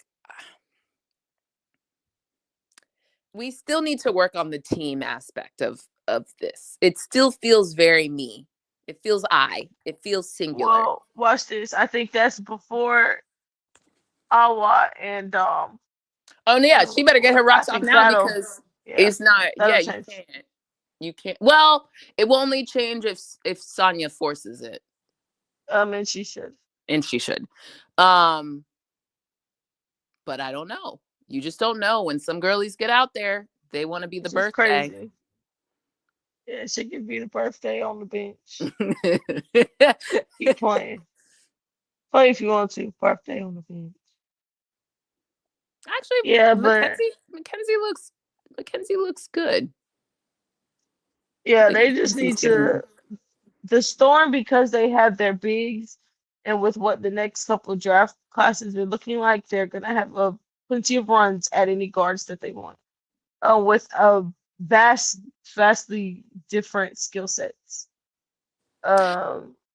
Yeah, see, like that last play, I know it was Cody, right? Or was that Onion Werde? Hold on. I think it was Cody. I think Cody's out there. Cody was botting her up, which is funny because again, the inconsistency of the refereeing and freedom of movement. In theory, shouldn't those have been fouls? But the physicality is what I think Zaya still needs to kind of work on. But I also think it's a reffing issue. But Right. but I mean, we know what it is. So it's like, okay, if you're gonna do that. See, and then they call that. Like, it's just so inconsistent. It's like, okay, The reffing whatever. issue is pissing me off. Why It do we really have is. games that can't fit in the allotted 2 hour a lot time of block? time. What are we doing, bro? What are we Blowing doing? whistles like it's too short. My goodness, blow the whistle. Do do do. That's what they doing. But yeah, so like I like where Zaya's going. I think this is a good spot for her. Whether or not they win more than 10 games is a separate conversation, but I like at least her having to work through things, and she's getting the space to do it on the court. Yes. And I And will if say she that wants to leave Seattle, she needs tape. So I don't even think she she should needs leave. tape. I don't think she should I leave don't think there. so either. I don't think so either. But just in case another line with them drafting a whole bunch of guards, it's like, all right, But yeah. not only that, we see how some of these front offices move, and they'll pick you up in an expansion draft and drop it like it's hot next week. Like, you know, Absolutely. if you have a semblance of understanding with the head coach and whatever, she said that Sonya like will sit and walk through tape with her and help her understand more than any other coach has helped her. Well, you should probably use that as your, your leverage point. Good way to get skinny through the screen. Good. See, like there's some good stuff there, Zaya. I think she should just, if she can, and assuming, everything's good and kosher, I would try to stick it out for another season or two with Seattle. And you have as a someone who played at South Carolina, the value of having bigs who you can get the ball to. So with Dom, Ezzy, it seems like her and Jordan are cool. Hurley and Flage have some hype chemistry. Whether or not I actually think it's like true chemistry on the court is a separate conversation, but hit it.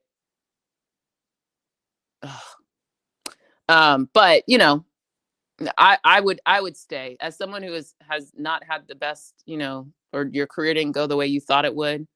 Right, just stay there. I would just, as long as everything's good. Now, how's that a foul? That girl just squeezed through people who were already stationary. I would ride it out. Thank you. As long as you're like, because there's limited spots, limited spaces. And the grass and on the screen on the other side. Mm-hmm.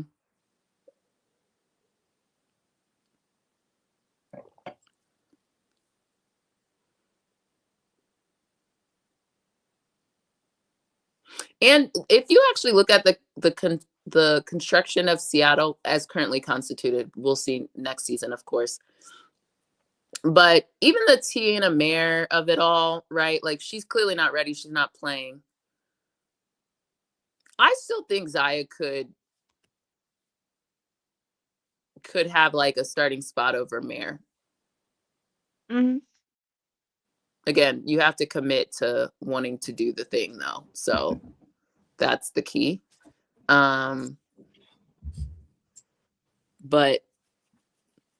and then the question is like, what does Stephanie Dolson want to do? I don't know. But if Stephanie stays, I actually think that's good. I think you still want an established big who can help. Right. Like we saw what she did. Oh, Zaisha, let that go, boo-boo. I mean, she was with the Washington Mystics last season. So like there's something there. And if she stays with Seattle, I do think that helps them. We'll see what happens when people start coming back, but I don't know. There's some stuff there. Yeah, they'll be all right if they play it out. Don't be like the Sparks, all right? Play it out. They'll be all right. Yeah, Grace. I mean, it's kind of a mix. I don't know if it's just youth, right? But Natisha has experience. I think the thing is, I like Jade's. This is not to say Natisha doesn't have dog, but I think Jade is a little more scrappy, especially defensively. I think they're quite frankly similar to one another. So I think it depends on either vibes or just what the team needs that you would pick one over the other. But to me, I think they're both. Tia's been in more established locker rooms than Jade has. So I still think that there is value to that. And as like quirky as T is, I do think she is like she has a good head on her shoulder. She has like some good groundings that I think can help in locker room situations. Not that Jade can't, but you know what I mean? Like it just depends on the dynamics and the chemistry of the group. I think you could go either way. That's why it's like, it's a toss up between those two, but I wouldn't keep both because I think you can get a little bit more out of Zaya. Than if you didn't have Zaya and you went Jade and T. That's just me. But yeah, that's why I was like one of the two, and then I would keep Zaya. And then the question is, Flage, do you start transitioning her to 2? I think that's the move. And then the question will become, can you put Awa, Dom, and Ezzy on the court at the same time? Because I something think you crazy if can. they can. I think they can. I think you can, but you just never know till you see it, right? Like I really don't know. It's like the skill sets should make it. So it's not like, all right, they're overlapping, a complete overlapping skill set. So it's like, all right, you got the same player out there twice. Not really. But you know what's interesting with Seattle? Because I would, if I knew I had Awa, Dom, and Ezzy, right? Assuming Ezzy, this is making a big assumption. I'm not sure Ezzy stays, but let's just make the assumption. I also wouldn't have paid Ezzy the money that she's getting paid. So who knows? She is a good defensive anchor, so that is helpful. And she doesn't need the ball and needs to score a lot. So that also is helpful. So yeah, that's why I would say the 3 of them could be on the court at the same time. But if I'm going to have those bigs, I would want guards who also play fast. And what I find interesting about Seattle is I actually find that they play slow. Don't they play a little bit more half court than you would? Yes. Right? Considering their youth, they actually kind of play slow. So it's a run. That's also another reason why I'm like, is Zaya does play a little faster. Whoever they pick up in the draft next season, right? Like, I do wonder if they want to like, and then when Lexi is having good days, like on the basketball court, when she is shooting, she's shooting. I don't know. There's just like some other stuff they got to figure out. And I think a lot of it hinges on Samuelson, what she actually looks like. What? Oh, you went in and out, Auntie, if you were speaking. I said, what did you think of the few minutes you saw of Samuelson? I'm not a huge Samuelson fan. Okay. So I'm going to have bias. I think she could, but she's coming off an injury. So I just don't expect her shooting to be, actually, quite frankly, ever since her pregnancy. And that's not even on no like discrimination shit. It's just like she might have lost. It might have taken, a little bit more for her to get back and, this, that, and the third. Oh, Awa, welcome to the W where they call very interesting fouls. So welcome. But yeah, like Awa plays that's also another one. I'm like, you play similar to Dom. So I don't. Okay. Anyway, we'll see. We'll see what comes of it all. It will be an interesting little experiment this season.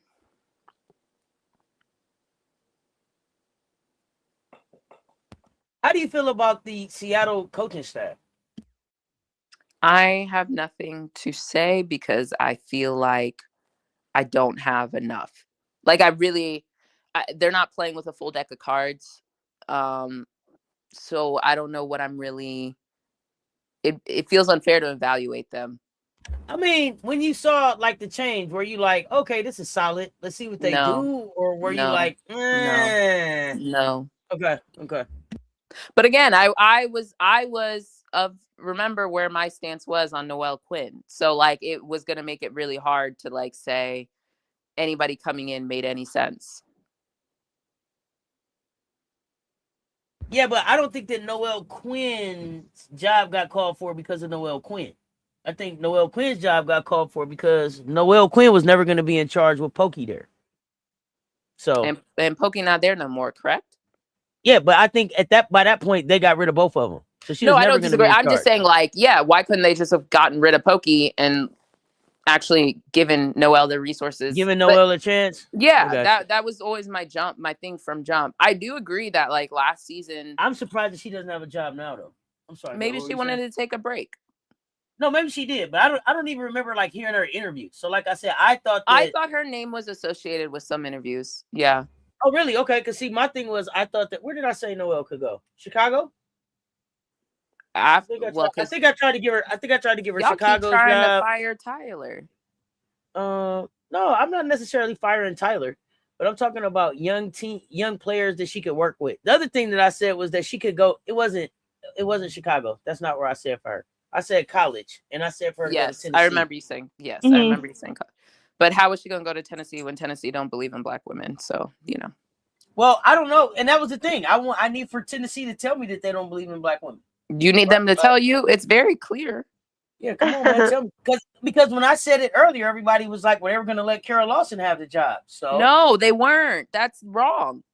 People wanted Kara Lawson. Yeah, they did some tomfoolery that Kara got ear. I don't know the full scope, but I know that like the rumblings are there's some tomfoolery that happened early in the process, and Kara. That's why Kara is not going. There's no Tennessee Kara in the immediate future. There's something that either happened with the boosters, the board, whoever, and that's the issue. It's a Tennessee issue. It's not a Kara issue. Gotcha.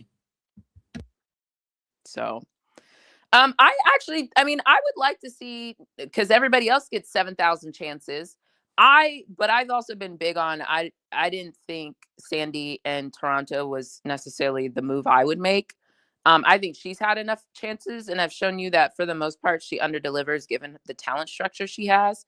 I think Noe has only had one season of talent, and that was when the whole Jewel Lloyd situation, like it didn't go. So it's like kind of like I don't, and it's like either you count that year or you count the subsequent year, but either way you count it. Like I don't think she had the same.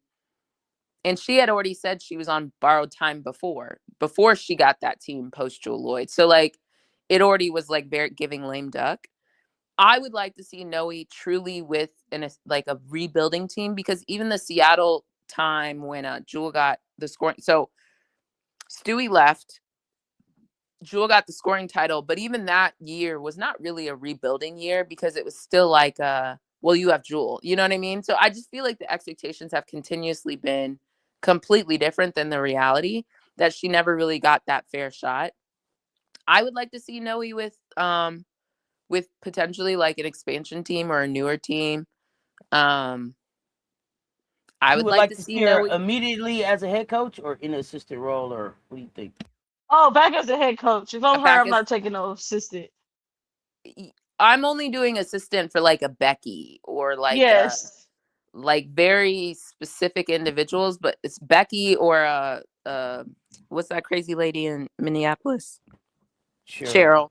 Or Cheryl. So Cheryl. is should Noe get a chance before Teaspoon gets another chance? In my opinion, yes, but people will feel Yes. differently about that. Only just because of the proven track record. Yes. But also the set. I think Teaspoon, see, this is where people get mad at me. I feel like Teaspoon is very good at motivating. I don't really love her X's and O's. I just didn't think it was very Kennedy and Angel take me to the promised land rather than drawing upsets for the rest of your team. Right. I felt like it was perpetuated and unrivaled as well. Teaspoon might be good for an assistant role. Teaspoon should take an assistant role. I think she can work on Yes. her clipboard. I think her clipboard will help her a little bit more. I still think she has to figure, like, because part of your job as a head coach is how do you utilize everything to its maximum capability. My feeling is Teaspoon. I feel like Teaspoon plays favorites a little too much to the detriment of her team. But that's been my issue. This is me still who thought Chicago was on bullshit for firing her from jump when they could have brought in like a consultant a la an LT to help her out where I felt like she had some deficiencies. Like, you don't hire someone and then throw them out there because that means you were just using and exploiting them in the first place, which is really your bad. That's not the person's bad. And then to say, oh, like, anyway, we're not going to rehash the Chicago issues. I think, yeah, I would put Noe there before. I would like to see Noe, but I think I would like to see Noe with time. Like, why does someone like what's his name? Sam, Alex, Sharama, that man. Why does he get to go build a whole organization and they don't do shoot arounds because that brings more intensity to game day and they get to practice with their shoes off and shit like that? He gets to be out here being all like Silicon Valley explorative, but then like other people don't get the chance to do that. Like give Noe something where she can build something over time, and I would like to see what that looks like. Who's going to be the head coach in Houston? That's where I was going to just go. I said I was going to say that, but then we started talking. I would like to see Noe with Houston because, quite frankly, this Connecticut Sun shit looks a mess anyway. So go give Noe that team. Let her figure it out. Be in a city like Houston. Bring the young hoes out. Who does it? But who does it appear is going to be the coach in Houston? Probably some white man from the NBA because the ownership is now NBA ownership. It's Houston Rockets. So I don't know.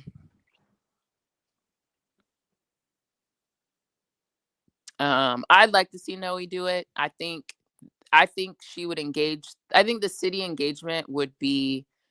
I think it fits a little bit more for her style, and then I think. Black. Well, yeah, of course, and A black. not that A she's black Nigerian, woman but there's head a coach. huge Nigerian population. Like, yeah, like you just In kind of get Houston. it. Yeah, I think the but we all know the W is trying to not cater towards Black people, so that's a whole separate issue. But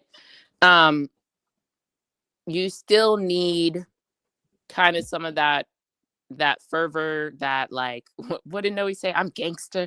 Like, I don't even unrivaled, like seeing how the joy she had with kind of the younger crew and stuff like that. Even Dom had said it too. Like, she enjoyed her time with Noe in Seattle and then still enjoyed Unrivaled. Like, she brought that up. So I think there is something there to the younger crew. And then maybe you get a little bit of a motley crew of maybe kind of your vets who have been journey women, who have bounced around, who can still kind of bring that energy and that grit. But I do think one thing Noe, my favorite meme of Noe, or my favorite image of Noe always, is when she was, I don't know, her and one of the rest, and she was just like, I don't give a fuck. Like, I think Noe's spicier than people think.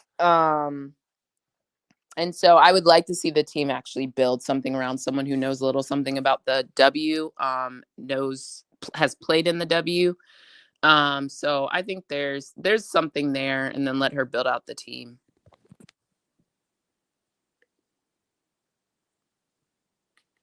I mean, Christy Tolliver, if Christy Tolliver finally gets a head coaching job, I would put Christy there.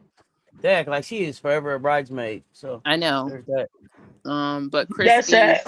Noe, I would like to see someone who's, and especially if you're going to tell me you're bringing back the quote unquote comments, which y'all already know how I feel about that.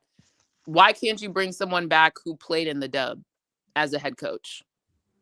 Mm-hmm. Every other, by the way, have you noticed every other profession, if you're in the NFL, former NFL player, that somehow gets you in the door. But in the W, if you're a former player, somehow that doesn't matter. It's wild to me. Mm-hmm.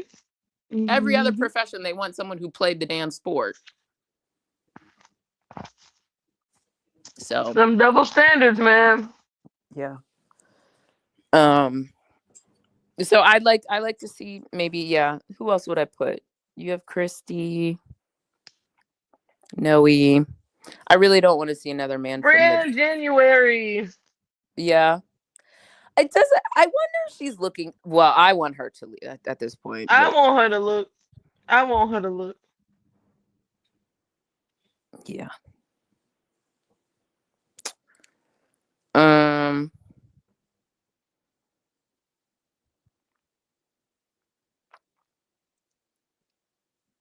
Also, I wouldn't bring. Nobody asked me this, but I wouldn't bring BG to Houston. Or if BG comes to Houston, you on a vet minimum. I'm so sorry, not sorry. So, okay, let's talk about that. Because I thought that BG said like she was going to go and be like a coach in Houston eventually. So, no? What? Oh, is that what she said? When I thought it was an article that said the reason why she signed with Connecticut, because is she from Houston? Yeah. I want to make sure I'm not fucking this up. It was like she was going to get to play, finish her career, and then transition into coaching, which was something she was interested in. Which shocked me. So, opinions. Oh, okay. That's what I heard too. So, but I thought she's going to finish her career. I mean, she's still going to Houston and is going to play at Houston. Oh, see, I thought next year she was going to be coaching, like moving into like a assistant coach type of role, not playing in Houston next year. Oh, I thought this was it. No, but I could be misunderstanding. I mean, I might be misunderstanding. That's not how I interpreted it. That it could mean anything, but I understood it as I'm going to go to Houston, and when my time is up, no determination of when that time is, I will retire and then move into like some type of coaching. Got you. Okay. That makes sense. I know when the time is retirement is near. It's been. It's near. It's here. How many games have we watched? How many games have we watched BGN? Maybe 50% of them thus far. Exactly. It's time. It's about that time. I just don't think she can. I'm not even sure she can survive a full. At this point, you can't survive a full season. So I'm trying to understand why she got paid damn near $1 million for what we have seen. And I'm not saying she can't give anything to this game, but it's interesting watching Tina Charles be retired and BG is not, given what we have seen recently. That more is the thing for me, where I'm like, and I get it. Like, look, Tina's more than well within her right. If she wants to retire before she's subjected to the bench and maybe 10-minute and DMPs and shit like that, that's her business. But I am saying though, like comparatively, I think BG and Tina's production is way more than what I've seen BG give, and her availability is way more. So even just the production, the availability, like all the elements of availability. You already know where I stand. Don't bring her to Houston. If you bring her to Houston, it has to be on. It better be the cheapest deal possible, please. Like I can't. Yeah. So let her retire at the end of the season. All right, you came to Houston. You played your 1 season in Houston. All right, thank you for your services. If you want to talk about transition to coaching, we can talk about that. We can figure that out. But you are not going to sit on my bench like Udonis Haslam. All right. Now you Just sit here Udonis. sit here for years. No, I'm not gonna let you do that. I'm not gonna let you do that. I'm sorry. But Udonis actually was part of championships at the Heat, so it actually makes sense. Oh, so Exactly. right on. I'll give him that. That's the only reason why with him. All right, he won some championships. BG, it's time. It's time. So, oh wait, I see that got Asia and everybody up. I know one of the things y'all wanted to talk about was the Gamecock Bowl. Are y'all ready to talk? Yep. Vegas, Atlanta, Vegas. That was a Let's week kick it ago. off. I gotta remember. All I know is that I was told Don doesn't develop people. But everybody who showed up in the Gamecock Bowl, Atlanta versus the Aces last week, did their damn thing. Medina, Pow Pow, Leash, A. Am I forgetting someone? No, I think that's it. But while we're on the topic, and then everybody else in their respective games, if they actually got in the game for more than 2 minutes, looking at you, Sparks, did the thing they were supposed to do. So it looks like the Gamecocks are at least being established and well prepared, and it's not just bigs, and it's guards. It's guards and bigs. Seems like you should probably, you can come in, you can be in the starting lineup, you can do your thing, you can defend, you can score, you can rotate the ball, you can rebound. Looks like you're pretty well-rounded to me.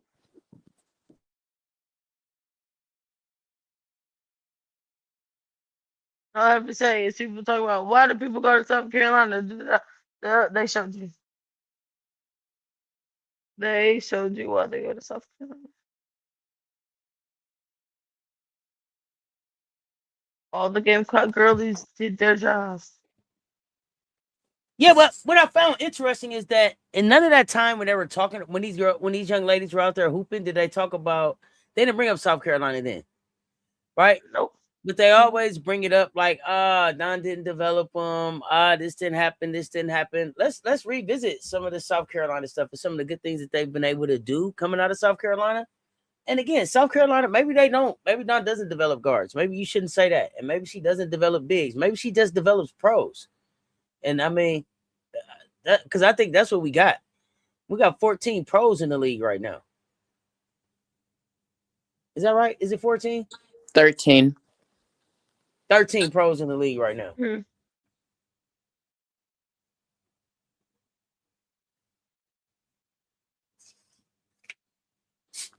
So I agree.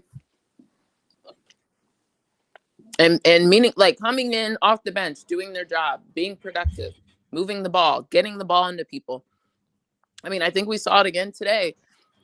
Again, whether Pow Pow is point guard or not, and we've hashed that many times, whether I think that is, one thing Pow Pow does do very well, and we saw it last season. Speaking of BG's most productive minutes offensively was when Pow Pow was in the game. Pow Pow was the one guard that was able to get BG the ball in spots that BG was operating well in.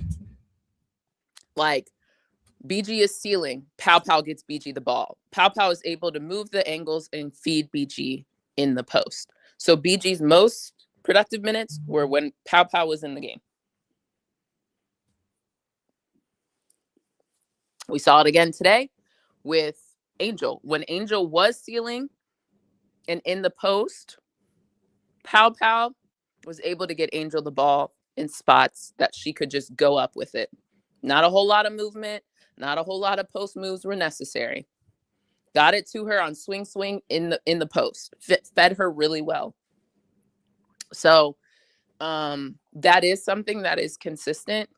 We see that, of course, with Raven. We can talk about Indiana Fever's past week too. But for the most part, those guards are able to feed the post pretty well and pretty consistently. Whether that's high lows with LA was able to do it. LA was able to hold her own very well too. When she does get playing time consistently, that's a Natalie issue. Rotation continues to be my big question mark for the Valks. Now, how's Stephanie mad when you hugged up on that girl? You got your whole hand wrapped around her waist. Who are some of the other ones? Yeah. So, I think if you watch the game and you don't have some weird blinders on and you understand basketball holistically, a lot of the Gamecock girlies are glue players and role players. And again, to reiterate, role players should not be a dirty word. Everybody has a role. Even if you're a superstar, there's still a role. So like everybody needs to play their role, or you need to like be able to rely on something when you put someone in the game, whether that's a spark, whether that's a defensive menace, whether that's getting the balls to your bigs, because that is a philosophy, right? Like, hey, we're not feeding our bigs enough. We're getting killed in the paint. How do we make sure we slow the game down? Or we're getting killed in transition. Let's run the half court a little bit better. Okay, well, then you bring in personnel who can run the half court. Okay, I need guards who can feed our bigs, assuming we have them. Like it's not hard. Like people make this game harder than it needs to be. Like let's not look at Instagram followers. Let's not look at TikTok views. Let's just like actually watch basketball, see what's happening on the court. Are you getting defensive stops? What happens when you switch? Are you able to hold your own? Can you make it difficult for the opposing offense? That should have been a delay of game, Kiki.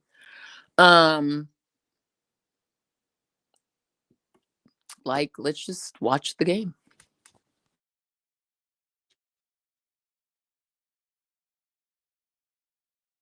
Absolutely, I'm with you on that, Commish. What else has stood out this week or this past week of games for either of you? I don't know. I know there was some talk about Anissa. Oh yes, go ahead. The discussion from Is it Anissa or is it what the hell is going on in Connecticut, or are they separate conversations? I think it's technically the same conversation, but the biggest talking point around it, the biggest person around it is Anissa. What are they doing with Anissa? Okay, I'm with you on that. But I think there's like levels to it. But yeah, I think it's like one and of the same. Yes.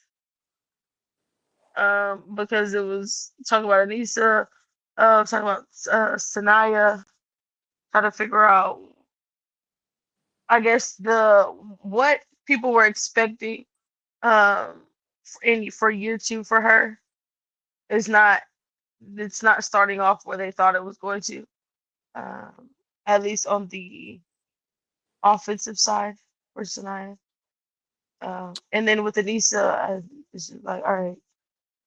But it wasn't happening. Why isn't Anissa not starting?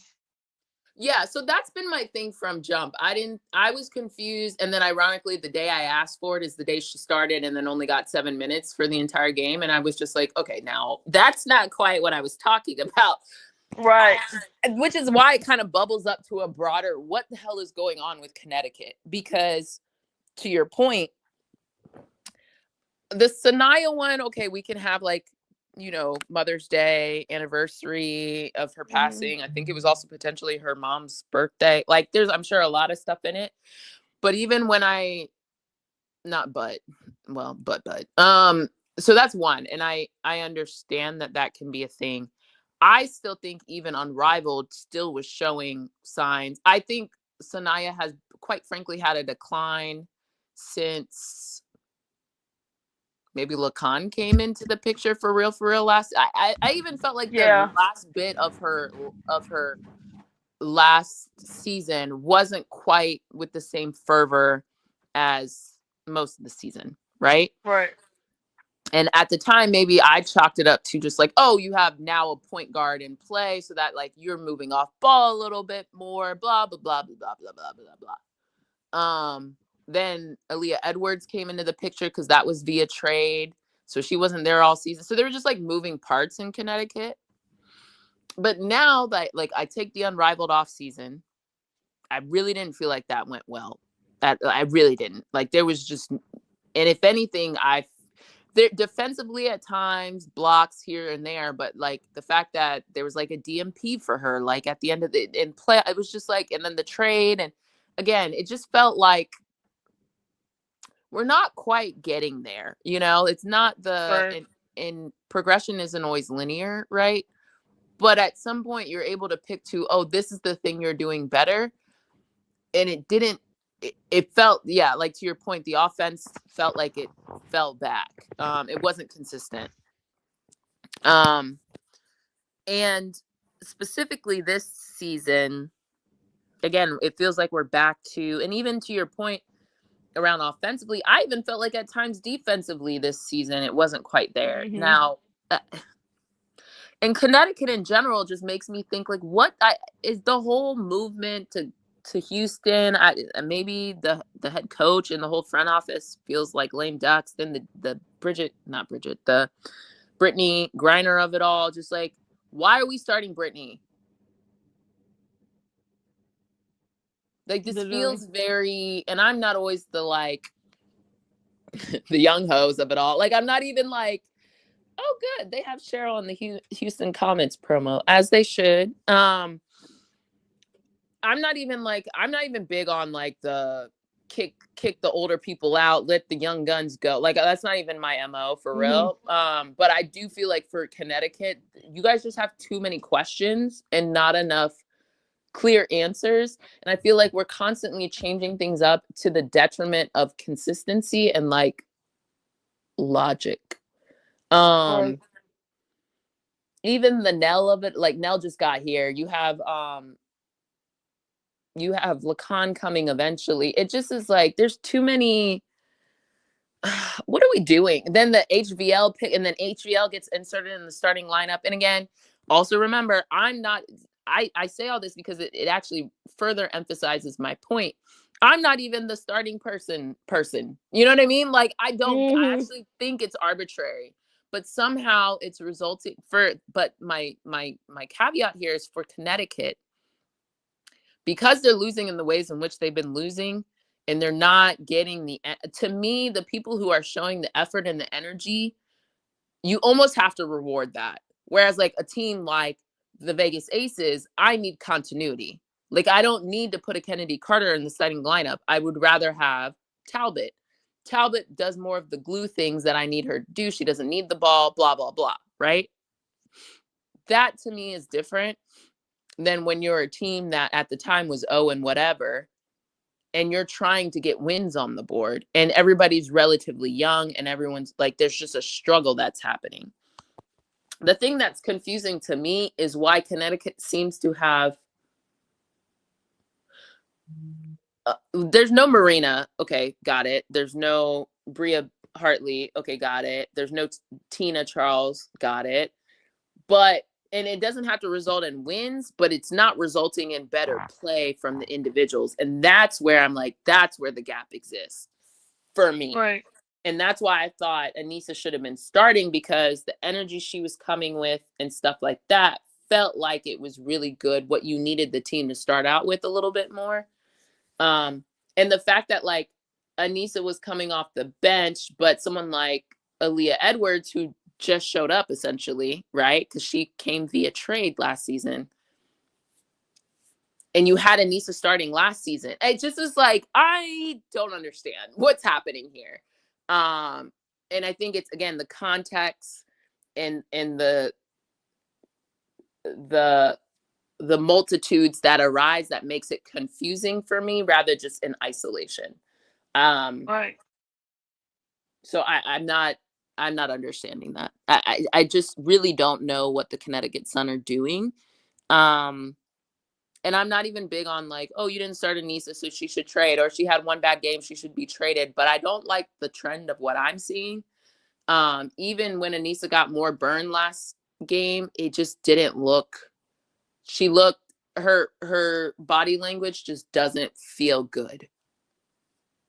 Not at all. I think it's time for some teams to make a call, just to check the temperature.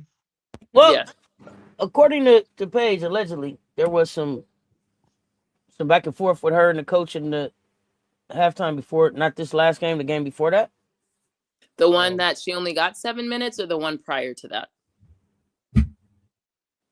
So this last game, I was like, where is Anissa? Where is Anissa? Where is Anissa? She finally showed up. The game before that. So let me look. So the first game in Seattle, because they played 2 games in Seattle. Yep. So okay. So the one she only got 7 minutes. Yeah, after a half, like she didn't come back or something weird. Yeah. She'll not even after the half. After damn near the first quarter, because she got 7 minutes. And I want to say that she said potentially, allegedly, maybe she doesn't finish there. But that was the talk on Fan Court today earlier this week. So, I mean, I don't know anything other than what I'm seeing. So like, I'm not inclined to believe it because it looks like it. Like it didn't make sense in a game. Granted, they ended up winning, but in a game where I don't know what the issue is, but okay, maybe Anissa's not defending in the ways you want her to, or taking ill-advised shots. I'm just saying, it would be different. Hold on. Let me finish. Just hypothetically. But the thing Anissa does do well and better than most is rebound that ball. And so when I'm in the final seconds of a game and I need rebounders, at the very least, you know what I'm going to do? I'm going to bring her ass in the game to rebound. Now go ahead. Because that doesn't make sense. If we're holding her accountable for how she defends or whatever, then tell me who's doing it right on the team then. She's been the most consistent player on both sides of the ball for your team the whole season, bro. At one point, was she in the top 3 in double-doubles in the league? Or am I tripping? I thought she was leading.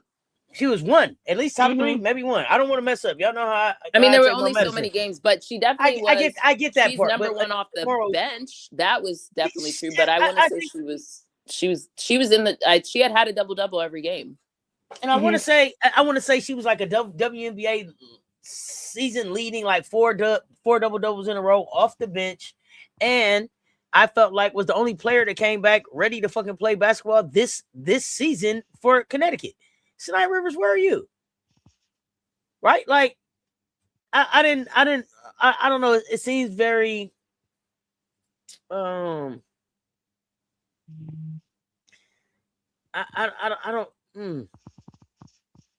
don't want to say that like she's being singled out, but I'm not clear. But she's not, though. Not clear. She's not being singled out. But maybe when you put in the production component of it, I could understand that. But I think people just saying she was singled out is not quite true, because again, we just said, so not everybody who started that game got like under 10 minutes, or like it was everybody it's almost like they got pissed off with the entire starting unit and made them an example, which doesn't really make a lot of sense to me, because it was also selective, because at certain point in the game, what's her name? The one who don't pass the ball to nobody else, Diamond Miller. She got back in the game in the 4th quarter. So I remember watching it and being like, okay, well, if it was a starting unit thing, then why isn't everybody being punished equally across the board? And even that game, I don't think HVL got a lot, like relatively to be a starter or whatever. She didn't get a lot of minutes, but it felt like everybody but Sanaya and Anissa got back in the game later. That's the part that to me wasn't making sense. And then I'm trying to figure out the last time you had a WNBA team or a player who was your leading in points and rebounds on your team was coming off the bench. I don't care about the bench thing. It's just they need to give her burn. They need to give her minutes. I think I don't usually care about minutes. I don't usually care about the not starting, but they don't have a starter. They don't have somebody that gets this thing going. I told y'all when she got there, she wasn't consistent enough. No, I know. That's what I'm saying. BG shouldn't be for the production you're getting. BG shouldn't be starting. In my opinion, while Aaliyah Edwards has looked better recently, for the fact that she was coming back from whatever injury, she shouldn't have started. She should have come off the bench. If you're playing limited minutes and your name is not Aaliyah Boston and you were all W second, like why are you starting when other people give you kind of similar thing? Like to me, Aaliyah Edwards and Anissa give you similar enough stuff that there's no reason for me that I would insert you into the starting lineup. Now the difference is, and what confuses me is Anissa is like playing the 3, but they're asking her to do 4 like things that I'm like, so which one is it?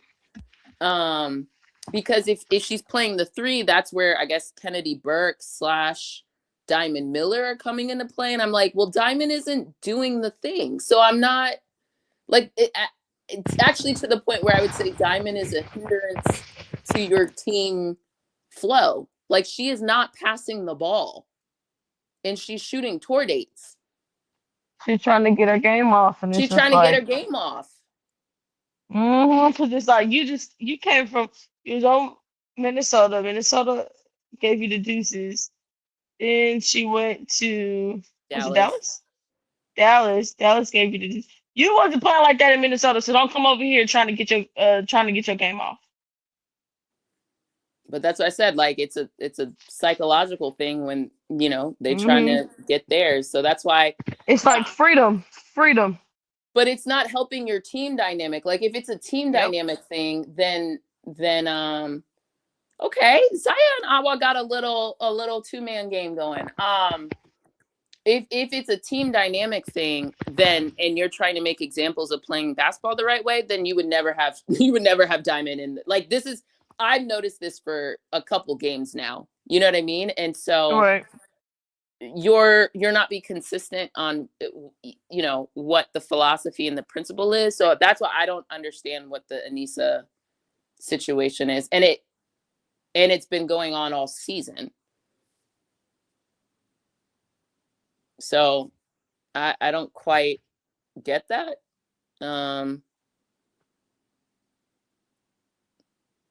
Yeah, I don't know what they're doing. It don't make no sense, just because, all right, you getting ready to move to Houston. Anissa will actually be fit very well in the Houston market.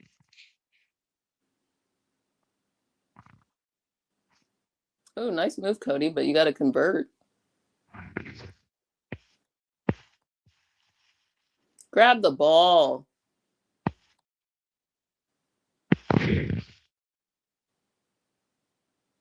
Yeah, I don't know what they're going to do. I don't really see a path. Like, I just feel like they have too many people they're trying to, like, make a thing. So, like, Charlize Ledger-Walker, I think she's doing relatively well, but I don't think she's your answer. Like,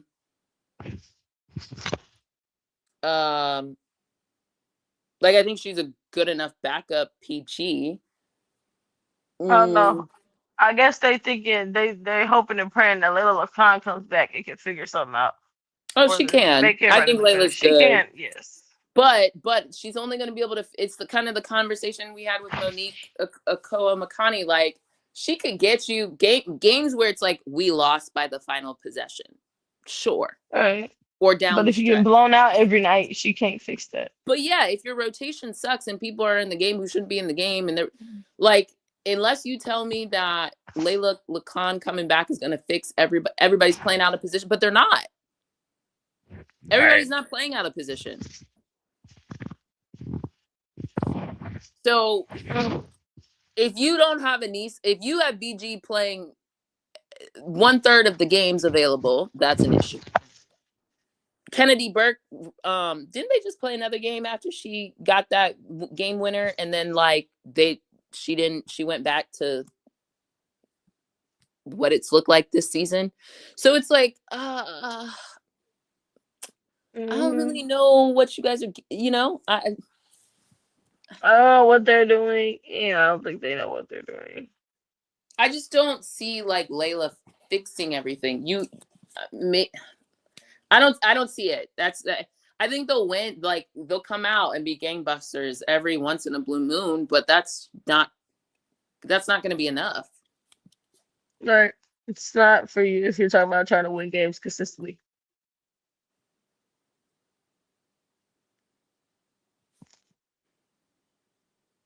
I don't know. It's giving. There might be some tanking. Is it even tanking? I think it's tanking when you have the answer right in front of you and you're choosing not to. I don't think they're tanking. I think they're just, I don't know what the fuck it is. It feels like maybe he wants his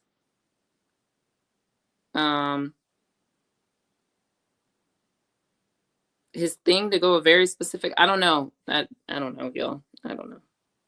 I don't know what you want. I don't know what they really want, but they don't look good. Is there a team that you thought was going to the playoffs that you're ready to say already? They're not gonna make it. No, not yet. Okay. Yeah, not yet. Is there a But team that's surprising you? Oh, go ahead, Brittany. I said, but I was close to saying the Sparks. Mm. I'm looking at them a little funny. You looking at them a little Right. funny even after the win last night? Let's talk about it. Yes. I'm What looking at them don't you funny like? because their roster construction, the roster construction compared to the way in which the other 8 teams that I think that are vying for a playoff spot.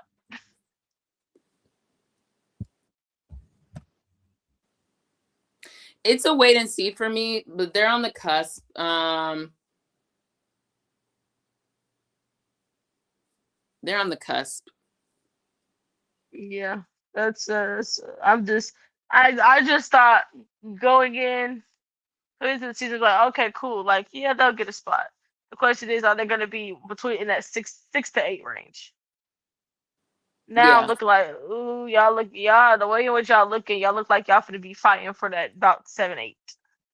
If you're not careful, you're gonna be fighting for that 7, 8. And that's not a spot that you want to be in if you're on a win. If you have a win now roster, as y'all say.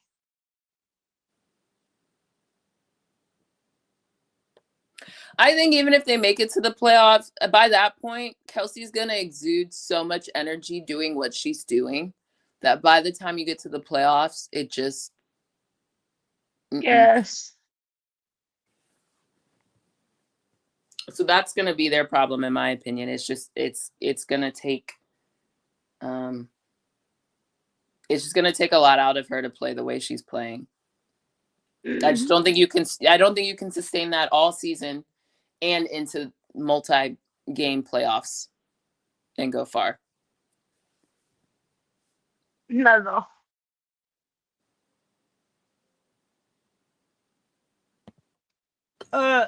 Anything else there? Because I got another Slow question. down, Floje. No, that's it. So I can't believe Seattle's up 22 points on Washington.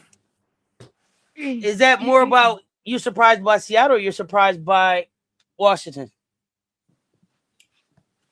That's a great question. Both. I mean, there's a little bit of you travel cross country, blah blah blah. But I think what's starting to happen is their point guard like Sony. I don't think I've noticed Sony at all this game. Shakira, really haven't noticed Shakira. So I don't know if it's a Big Mama, the other Big Mama, Steph Dolson. She knows that team well and she knows what they're trying to do and she gave them what it is. It seems like they're really bothered by the bigs. They haven't been able to stop the guards. It's like that's why they're losing by this much. There's nothing that Washington is currently winning at. Like, not a damn thing. Are they even? They're probably getting out rebounded. Let me look.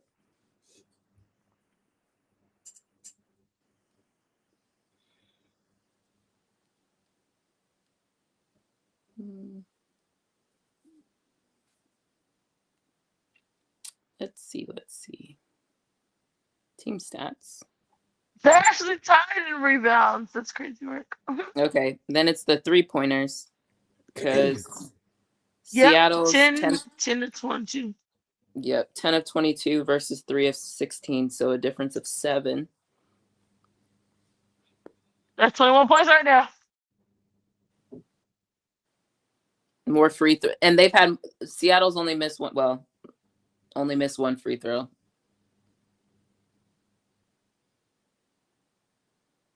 Yep, that deficit is that three ball falling. That's why they're down by so much. So But I also think go points ahead. off of turnovers too, because what's happened, Yep. like the Amore one, where I just saw Amore shoot and then nobody rebound, and it was like a fast break. So it's like, I see Yep. Top Dog saying Mystics bigs not playing physical enough. Okay. I don't think they can. Not against this lineup. I don't think the Mystics are starting to look like how I thought the Mystics were gonna. It seems like everybody's Yep. reverting to the mean now. So, that's kind of Mhm. why it's like I try not to get too many hot takes when the season starts, because you just it depends who you play and all that stuff. But now we're starting to see some things. Who we thought they was gonna be. Mm-hmm. So let me ask y'all this: do y'all think June 1st these teams are gonna flip a switch and start playing good basketball for Commissioner's Cup? Who? Any of these teams? The two, don't do that, Brittany. All of the teams. Sorry. Washington, Seattle, all these teams. Are they gonna flip a switch? The bottom teams and get active? Is the Commissioner's Cup really getting ready to be super competitive? I think it's I think competitive for some some teams. people. Yeah, some Okay. teams. Okay. I think some teams would be like, "Oh shoot, it's the Commissioner Cup. This is the closest we gonna get to a title in a minute, to something." So Well, I know. and then for the money. Well, so I know last time people were like, "Yo, it's the money, it's the money, it's the money." But now that the money has changed in the dub, do you think they still get up for that money like that? That better. That's a great question. At the end of the day, yeah, you get paid more money, but you should Just still be one getting thing up when for you that was money. making, because what is it, 500,000 on the line? They didn't up it. I don't remember. I have not heard anything about the money being up. That's why I'm like, hey, is it really? You know what I'm saying? Right.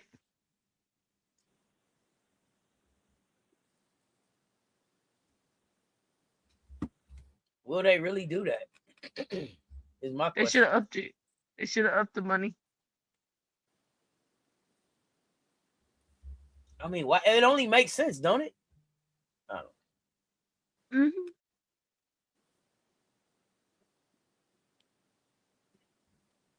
So that's why I'm like, man, will people even care about this? I think they'll care about it the same way they cared about it last season. Mm-hmm. Some will, some won't. Okay.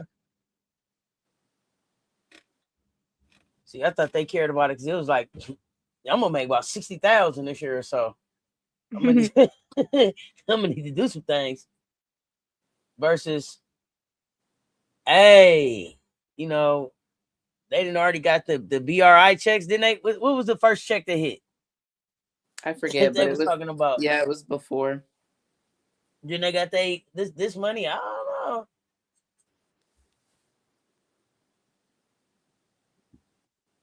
We gonna see. Some teams will care. Others will be like, "Man, it's just another game."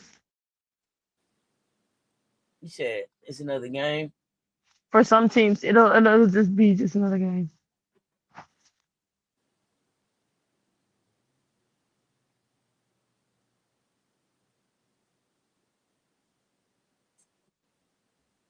I don't know. Let me see what else did I have.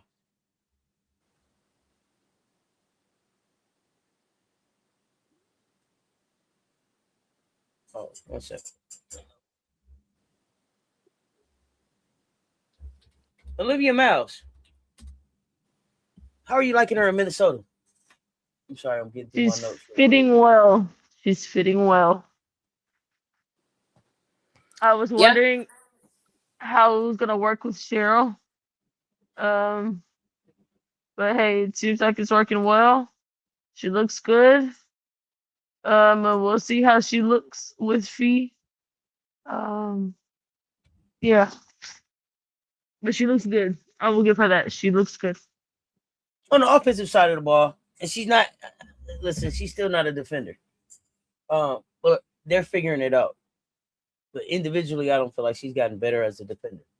But as a team, they're making it work. But Right, you but know, Cheryl knew but who she was their getting. defense. So.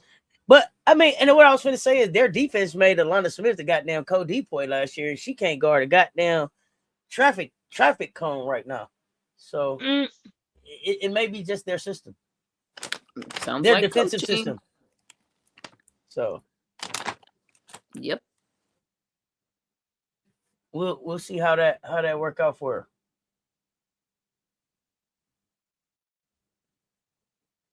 Now, coming up this week,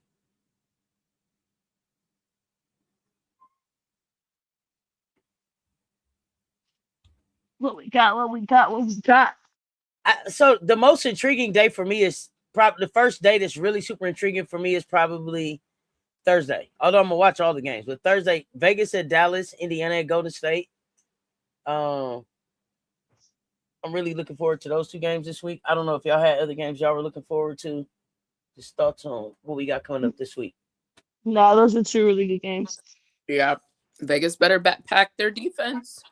Absolutely. Yeah, because we going down to Texas now. We going to Texas. They not coming to see us. Phoenix at New York. I mean, that could be a good game. Although I will say this, and I was going to ask you all this too. And I know we don't necessarily like watching on all of these different platforms. But which platform has impressed you the most, if any, out of the ones that are delivering the games? We got USA, we got Peacock, Prime, Ion, CBS. It's between NBC and USA. I'm loving the USA net. I don't know. NBC, I don't know if I've given them enough of a look. Got to remember, who is that over there? Wasn't NBC just earlier? I probably didn't pay attention. Yeah, Peacock, is that Cynthia Peacock. Cooper and them? I think that's Cheryl. Well, it depends. They rotate. Oh, yeah. That was Cheryl because she had the Argyle socks on. Yeah, nah. Yeah, I'm leaning towards USA net. I think Cynthia might be Prime. I don't remember. But she might be Prime because that was the Jose day, and I think that was Prime day.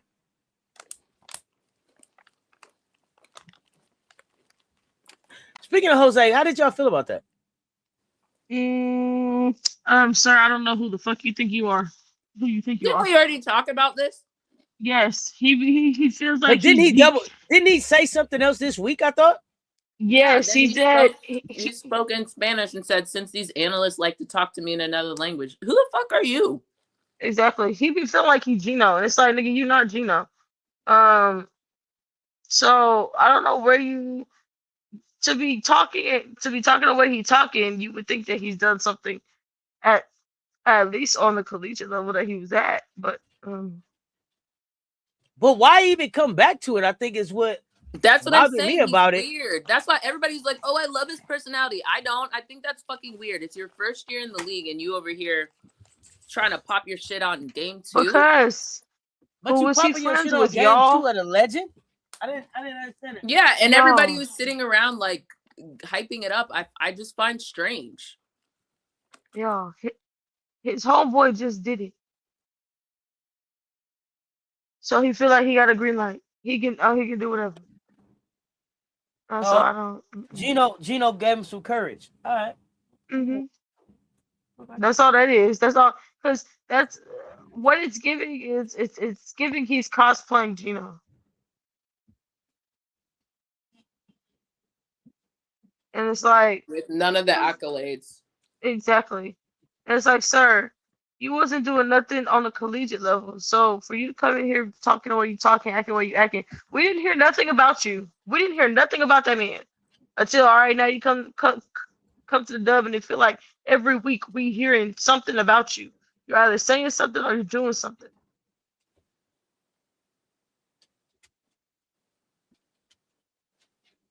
Like, sir, yeah, I need him to get that together.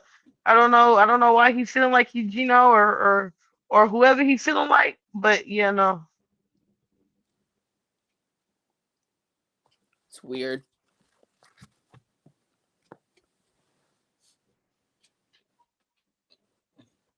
You said that's the Latin in him?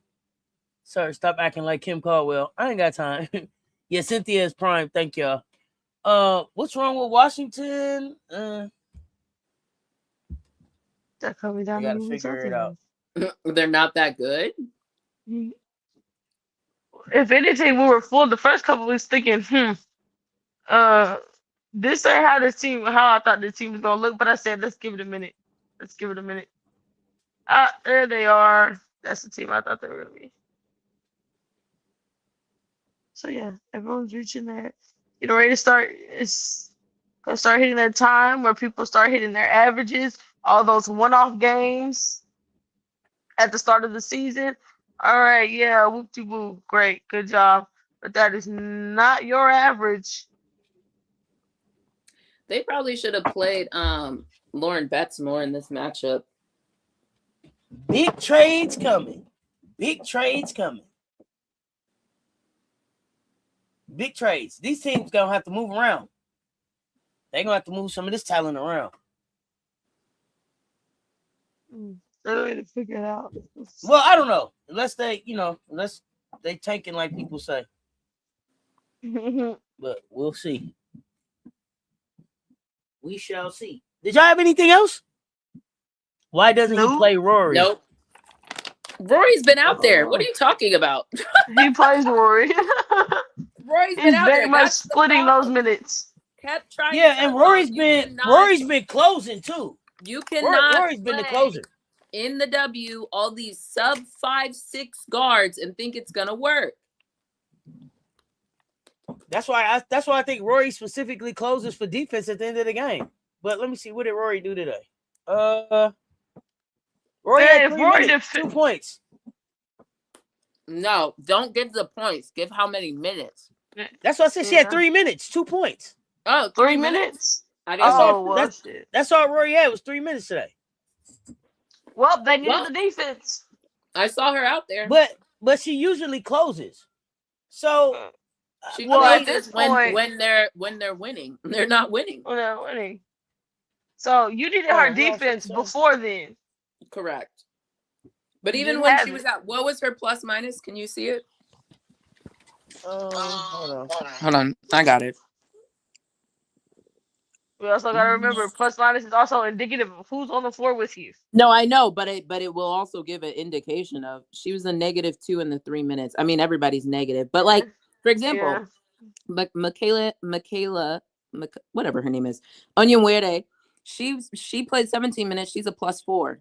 Dugalich played 7 minutes. She's a +1. So like. Michelle Session said Young turned. They ain't Young turned no more. They didn't turn. Hey, but to your point, Rory went from like 20, 22, 18, 16 minutes to like 9, 5, 3. She couldn't, when she was out there, she wasn't doing anything. People were moving around on her. She wasn't getting any stop. Like, they could if Rory's not going to defend, there's no purpose of No. It's not just if she's not going to defend. If she's not effective, you can try to defend. But if I'm taller than you and I can out jump you and I can move you around the court, like, it's not that you're not trying. It's that I'm in a superior physical position than you. So there's just no fun. Again, there's only so much you can do in the W with multiple sub 5'6" players on the court. And she has to be more of a pest. Let me see how many fouls she got. But I mean, it's hard to be a pest when like you like a gnat on somebody's arm. You feel me? Like that's true. That's all you're jumping around, but it don't even affect. Look at you jumping around. I'm still gonna shoot this over your head, but keep working, kid. That's what I think Commish was saying. Like, you 5'6". Kitron, what is Kitron doing? Are they still Kitron? Let me see. Not really. So, but this is what happens when the tape get out, right? So now that the tape is out, what do we do? So they've been out there about 20 minutes, 24 minutes, 24 and 21 minutes. They have 16 points apiece. I mean, 16 points together. Yeah, I was like, And six rebounds. They each have 8 points apiece. 16 points together. 4 rebounds for Kiki, 2 for Sonya. Not a lot. It's not going to cut it. Not going to cut it. Not where they were at last year. Sony's shooting 33.3%. Kiki was 42%. But Sony, to remind everybody, starting the season, Sony was one of the most effective and efficient people. She was shooting damn near like 60%. She was shooting like north of 60%. Mm-hmm. Which, by the way, showed is up. not a rate that I would expect a guard to maintain all season. That's just But you wouldn't astronomical. expect it to go off a cliff though either. It's like, Well, damn, you ain't. we're reverting to the mean now, aren't we? Absolutely. Didn't I tell you that earlier? Yeah. Medium mode. We are hitting that medium. That mean we hear the meat. This day Lori average. in Georgia got to be like Dana. Shakira is frustrated, but I wonder if Shakira frustrated because Shakira would have rather been who tried to get Shakira? Toronto? Mm-hmm. Well, she got hella bank from them. So might as well. Shakira got guap from Washington. So you staying right there.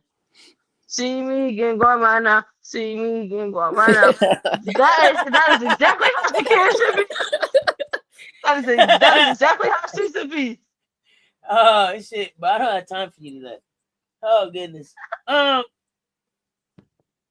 Sorry guys, working and lurking. Thanks. Oh, for sure. Say thanks, Commish. Michelle said thanks. But yo, I mean, this game is over. I didn't have much more. I mean, great conversation. Absolutely.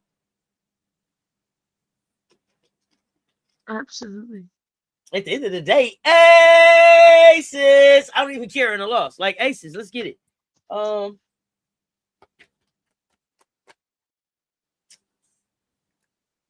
watching the defense there. I just can't wait for it to start clicking all the way. So that's where I'm looking. I heard Asia talking about the defense. So I'm gonna put my focus on the defense too. Yeah, fix it. But I've been saying all season about what I wanted the Aces to get on the team. Y'all remember? What you wanted defenders? Did you not? What did you say, Brittany? You wanted defenders, did you not? Oh, can you be more specific? Perimeter defenders. I thought you said we need wings. Thank you. What you say, Brittany? Perimeter defenders. I thought you said we needed a wing. Go ahead. For perimeter defense. Yeah, that's why I was like, I thought you said, yeah, we need a wing. We need a big wing. So for perimeter defense. Big wing was only for defensive purpose. Well, not only, but no, I got you. That's why I got you. It wasn't like we needed her to score. It was to be able to defend against. I need a perimeter defender. Ideally, one who is fast and shifty enough to switch on guards and to stop the shifty fast guards. Mm-hmm. And one way to counter that is length.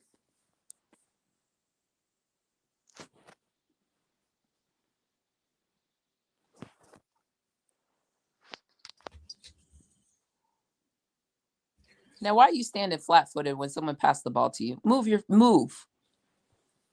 So as we leave, did our fam blow you out off the water? Or no, she didn't. But she also didn't blow me off the water, off the boat, any of the things, off the cliff. She didn't blow me away when they played in Puerto Rico. So I know this is why I was asking, because we've had this discussion about her, and it was like our fam. It wasn't. But I'm gonna give her. I'm also going to give her a little bit of grace this game. I mean, you just got there and you trying to in the system. So I wouldn't expect her to have like a 30-10 game or anything like that. But at the same time, it wasn't like she looked like, oh, our fam, you don't belong here. Right? Like it wasn't that. It was just if you are going to be the face of this, you still got to show us why. So yeah, there's that. I still think she has work to do. I don't even want to compare her to Dom because Dom came in with established vet. So, but I think she'll get run, she'll get burned. There's elements to her game that are good. We'll see kind of what it looks like when she's next to Dom consistently. And probably like in a week or two from now, I'll be able to be like, okay, let's see. But it's too early, quite frankly, to like Lou scored. Mm-hmm. I thought I like her. was going to be out for a while. Moving. She long. She like athletic. Pretty athletic. Aren't there two Samuelsons, or am I tripping? There's Katie Lou and there's Carly Samuelson. Yes. We're One went both to out hurt. UConn. Yes. Okay. Because I One is see at Missy said I thought Samuelson was going to be out for a while, but I thought that's the other Samuelson. But both. The Carly just came back for Portland, right, the other day, and then Katie Lou is. did she get back? Okay. Yeah. Two sisters. Yeah, All right. one went to UConn. This one went to UConn. The other one went to Stanford, I believe. Okay. Well, on the board. I don't know, y'all. I don't know. I'm gonna say that this weekend's games left a lot to be desired compared to what I've seen to start the season. So excited to see where we go during this week. Who gets their chemistry and gets some rhythm? Because a lot of teams are kind of I think you also had a lot of teams infuse a lot of their international people all of a sudden. Yep. Not them asking for the tech. Where's the tech? That's funny. Mm. Yeah, bringing their internationals back in and getting them in shape and then like it's messing with rotations. It's just quite frank. We'll have that conversation another day. Yeah, let's. Yeah, but I'm good. But still, I mean, you know, we start another week of hoops, ladies. I appreciate y'all pulling up and having the conversation. Commish, Brittany, Baseline Brunch, y'all. We appreciate y'all pulling up and rocking with us. Hit the like and the share. Uh-oh. Oh, I have a parting thought. I was expecting you to ask us. You know, you always ask us a question on the way out. No, I didn't have a question. That's why I was like, do y'all have anything else? And y'all was like, nope. No, because then usually you come with the question, but then you started closing us out. I didn't have one. I have parting thoughts. I didn't have a question today. Let's go. Parting thoughts. My apologies. What you got? Okay. I'm very over this whole minimalistic aesthetic that is just taking over. Whether that is just the lack of creativity in general. Like, I'm annoyed by these Rebel jerseys. Like, some are better than others, but like, did we try? For example, Phoenix, these Rebel jerseys look like your jerseys from last season. Did they not? They look like the Phoenix aesthetic. You said who? Okay, so I thought that Phoenix and Connecticut both did real cheap. I think their jerseys look exactly like their alternatives. It's like and everything. No. I disagree. What? Connecticut's which ones are you referring to? I'm gonna tell you. Okay, yeah, bring it up.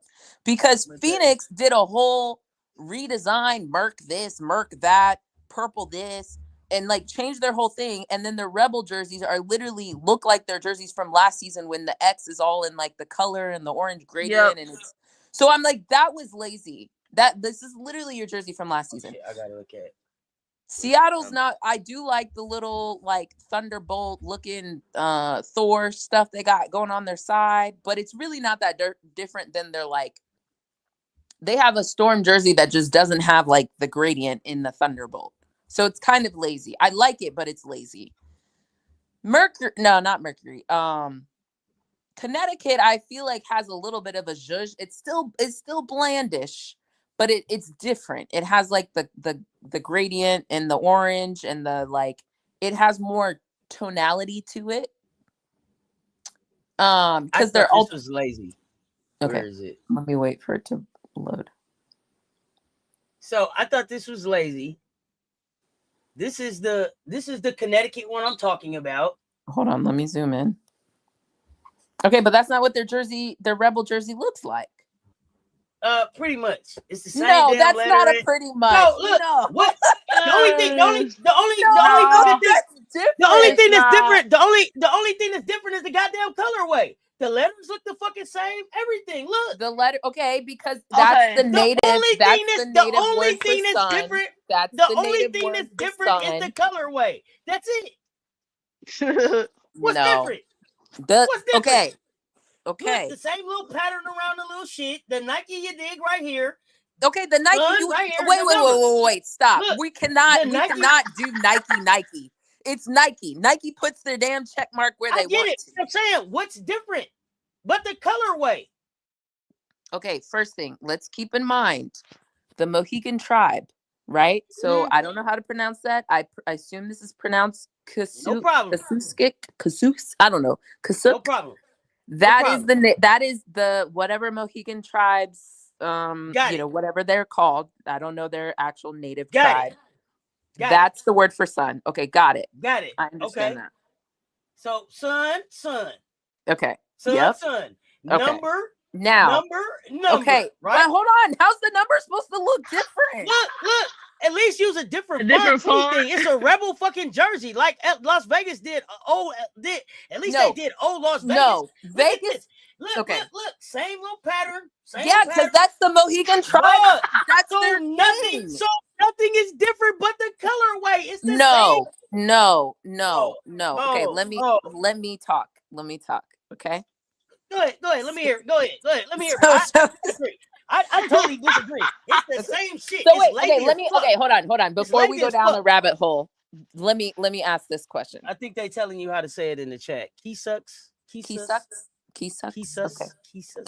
Okay, thank you. All you did was literally retype the word "teach me danceful." Don't play with me. I got time for you, bro. All you did was put a hyphen in there. That'll teach me how to say it correctly. Anyway, okay. So here's my question: of all the Rebel jerseys you've seen, which ones are the least? What was the word you used to describe it? Least unique.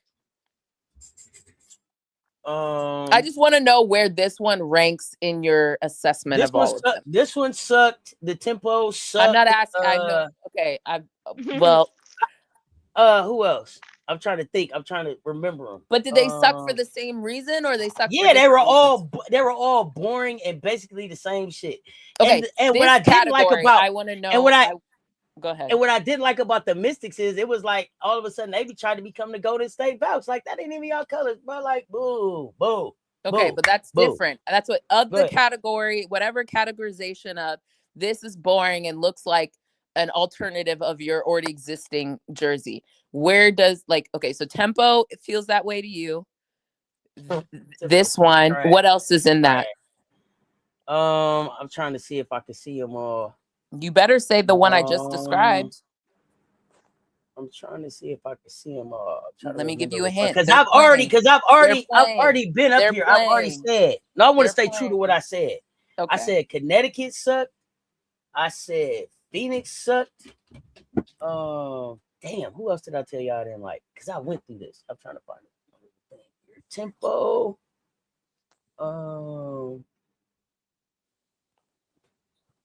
You need to see. I can retype. And then Minnesota sucked.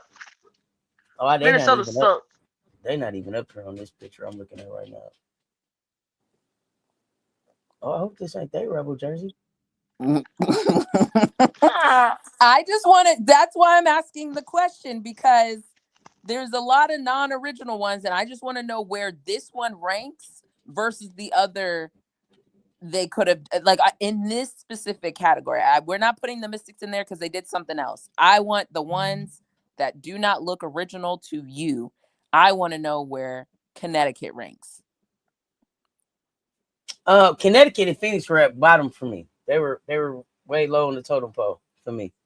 Okay. I'm trying to find. Hold on. I'm trying to remember what social media had just all of them up there so I can see them. No, it's in the. I'm trying to find it. It's in the mansion somewhere. I want to actually say I was the one that posted it. Ray J, bro. I'm not talking about Ray J. I'm not talking about Ray J. Just so you know. That man got 2 days. That man got 2 days to live. Back in what he told us back in January? That man finna die. Check our chat. I just reposted it to you. All right.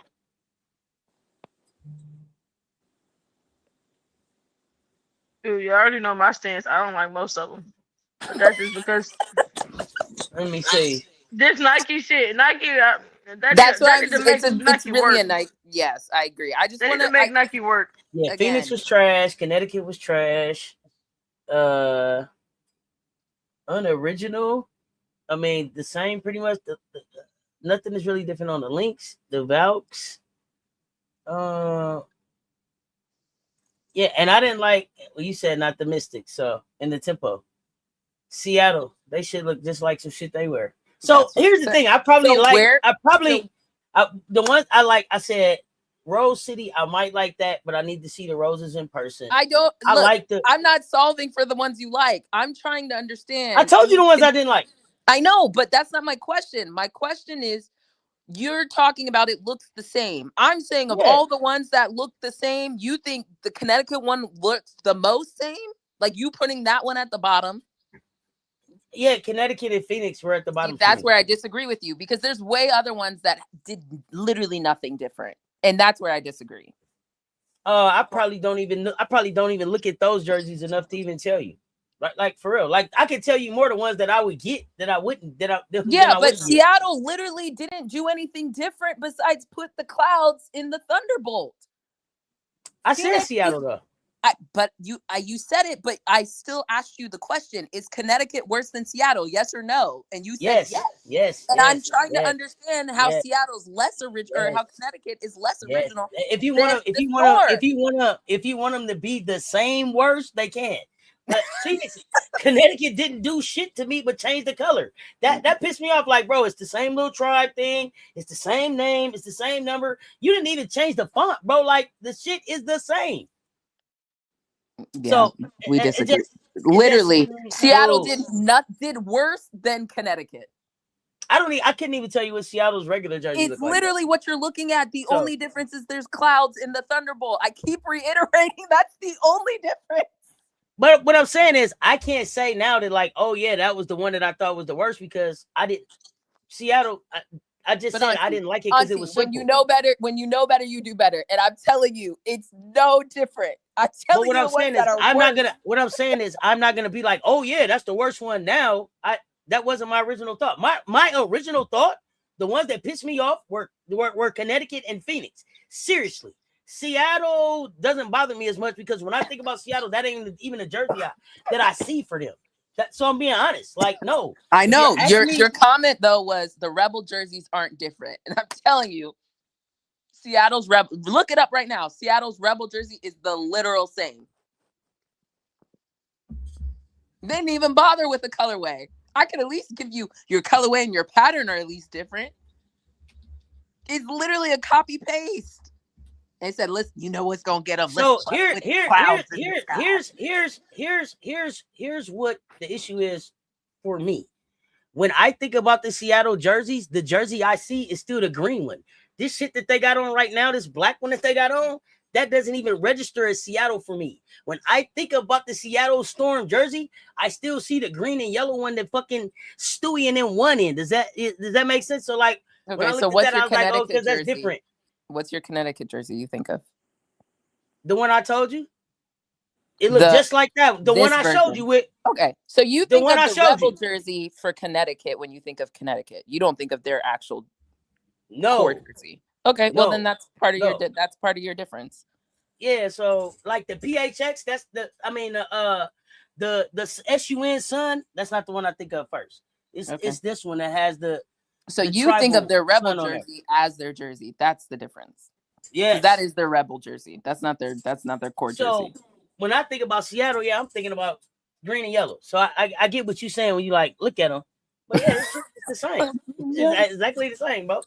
I think the link sucks. I think there's just to me, before I get to Connecticut, there's 6 other jerseys that I think are worse. That was kind of it's even more low effort. Like the links. What the fuck is that?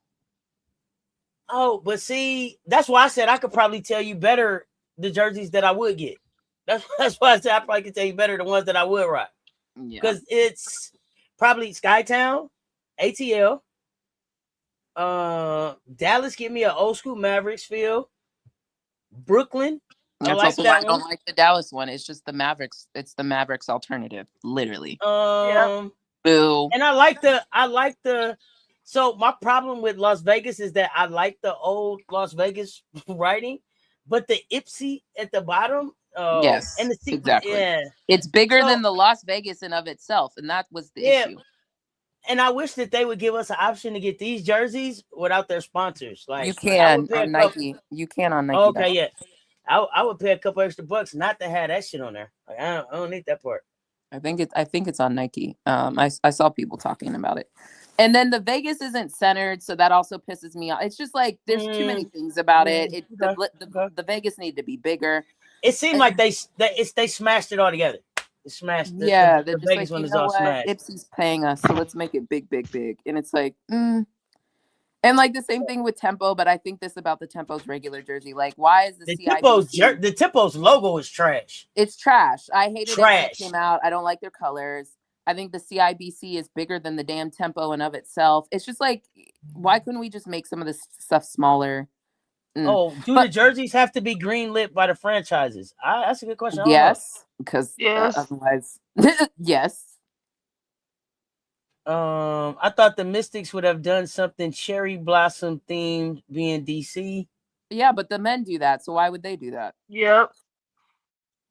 It looks And like didn't they they tried to do, replicate. Yeah, they tried to replicate old Vegas, but the Ipsy takes away from the old Vegas feel. Like, also, it's boring. Couldn't we have like put something else on there? Like, couldn't we have Literally. changed some of the it seemed like the Fever one looks kind of like one that I think they wear, but I have to look it up. I can't It's remember. pretty generic, but they don't have anything that says indie across it, but it's generic enough. But I mean, same font, same font. I don't know for sure. I don't know because none of the letters in Fever also correspond to indie, so I don't know if it's the same font. It kind of feels similar, but you know, they don't share the same letters, so I don't know. So some of these teams, I just ain't committed they new jerseys to my memory, bro. Like who you been? My point is, and this is where I was really going. I'm exactly what Brittany articulated. It's lazy. It's boring. I don't like it in general. Like, how are you gonna have Rebel jerseys and you just do the same of what you already have? So should they have waited to let the Rebel jerseys out after maybe All-Star and let the teams get out of the CBA and all of that and then design some jerseys? Because it seemed like they did this. It seemed like these jerseys got designed by like email instead of like a meeting. So I mean, you know what I mean? Like they needed to get together and talk about this and everything. Some got lost in translation. Some got lost in translation. It's a Nike issue. The same way they keep replicating everybody's new shoes are just versions of Kobe's is annoying. Like, it's a Nike issue. You said that. It's a Nike issue. And so to me, even the LA one is like boring as hell for it to be LA. Like, what is this? It's a Nike issue. Like, again, back to the whole aesthetics of like minimalization. I think everything looks boring. It looks sterile. It's just, I'm not a fan. Boo. 2 thumbs down. 2 thumbs down. No 2 snaps and a twist. No character. Boo. Boo. Boo. Boo boo. Yeah, the MC on the front is wild. The MC on the front is, but I'm glad that the Commish said you can get it without that on the front. That make it better. Okay, young and fun. I'll take that better. Yeah. Yeah, young and fun is better than young hoes. Ew. Not that it, well, yeah. Well, yeah. We can close it out now. Brittany, did you have any thoughts before we close it out? Nope, I don't know. All right. Yeah, we appreciate y'all pulling up and rocking with us. Until next time, y'all know what it is. Y'all stay tuned. Talk soon. Baseline Brunch, the Commish. Brittany, I appreciate y'all. We out.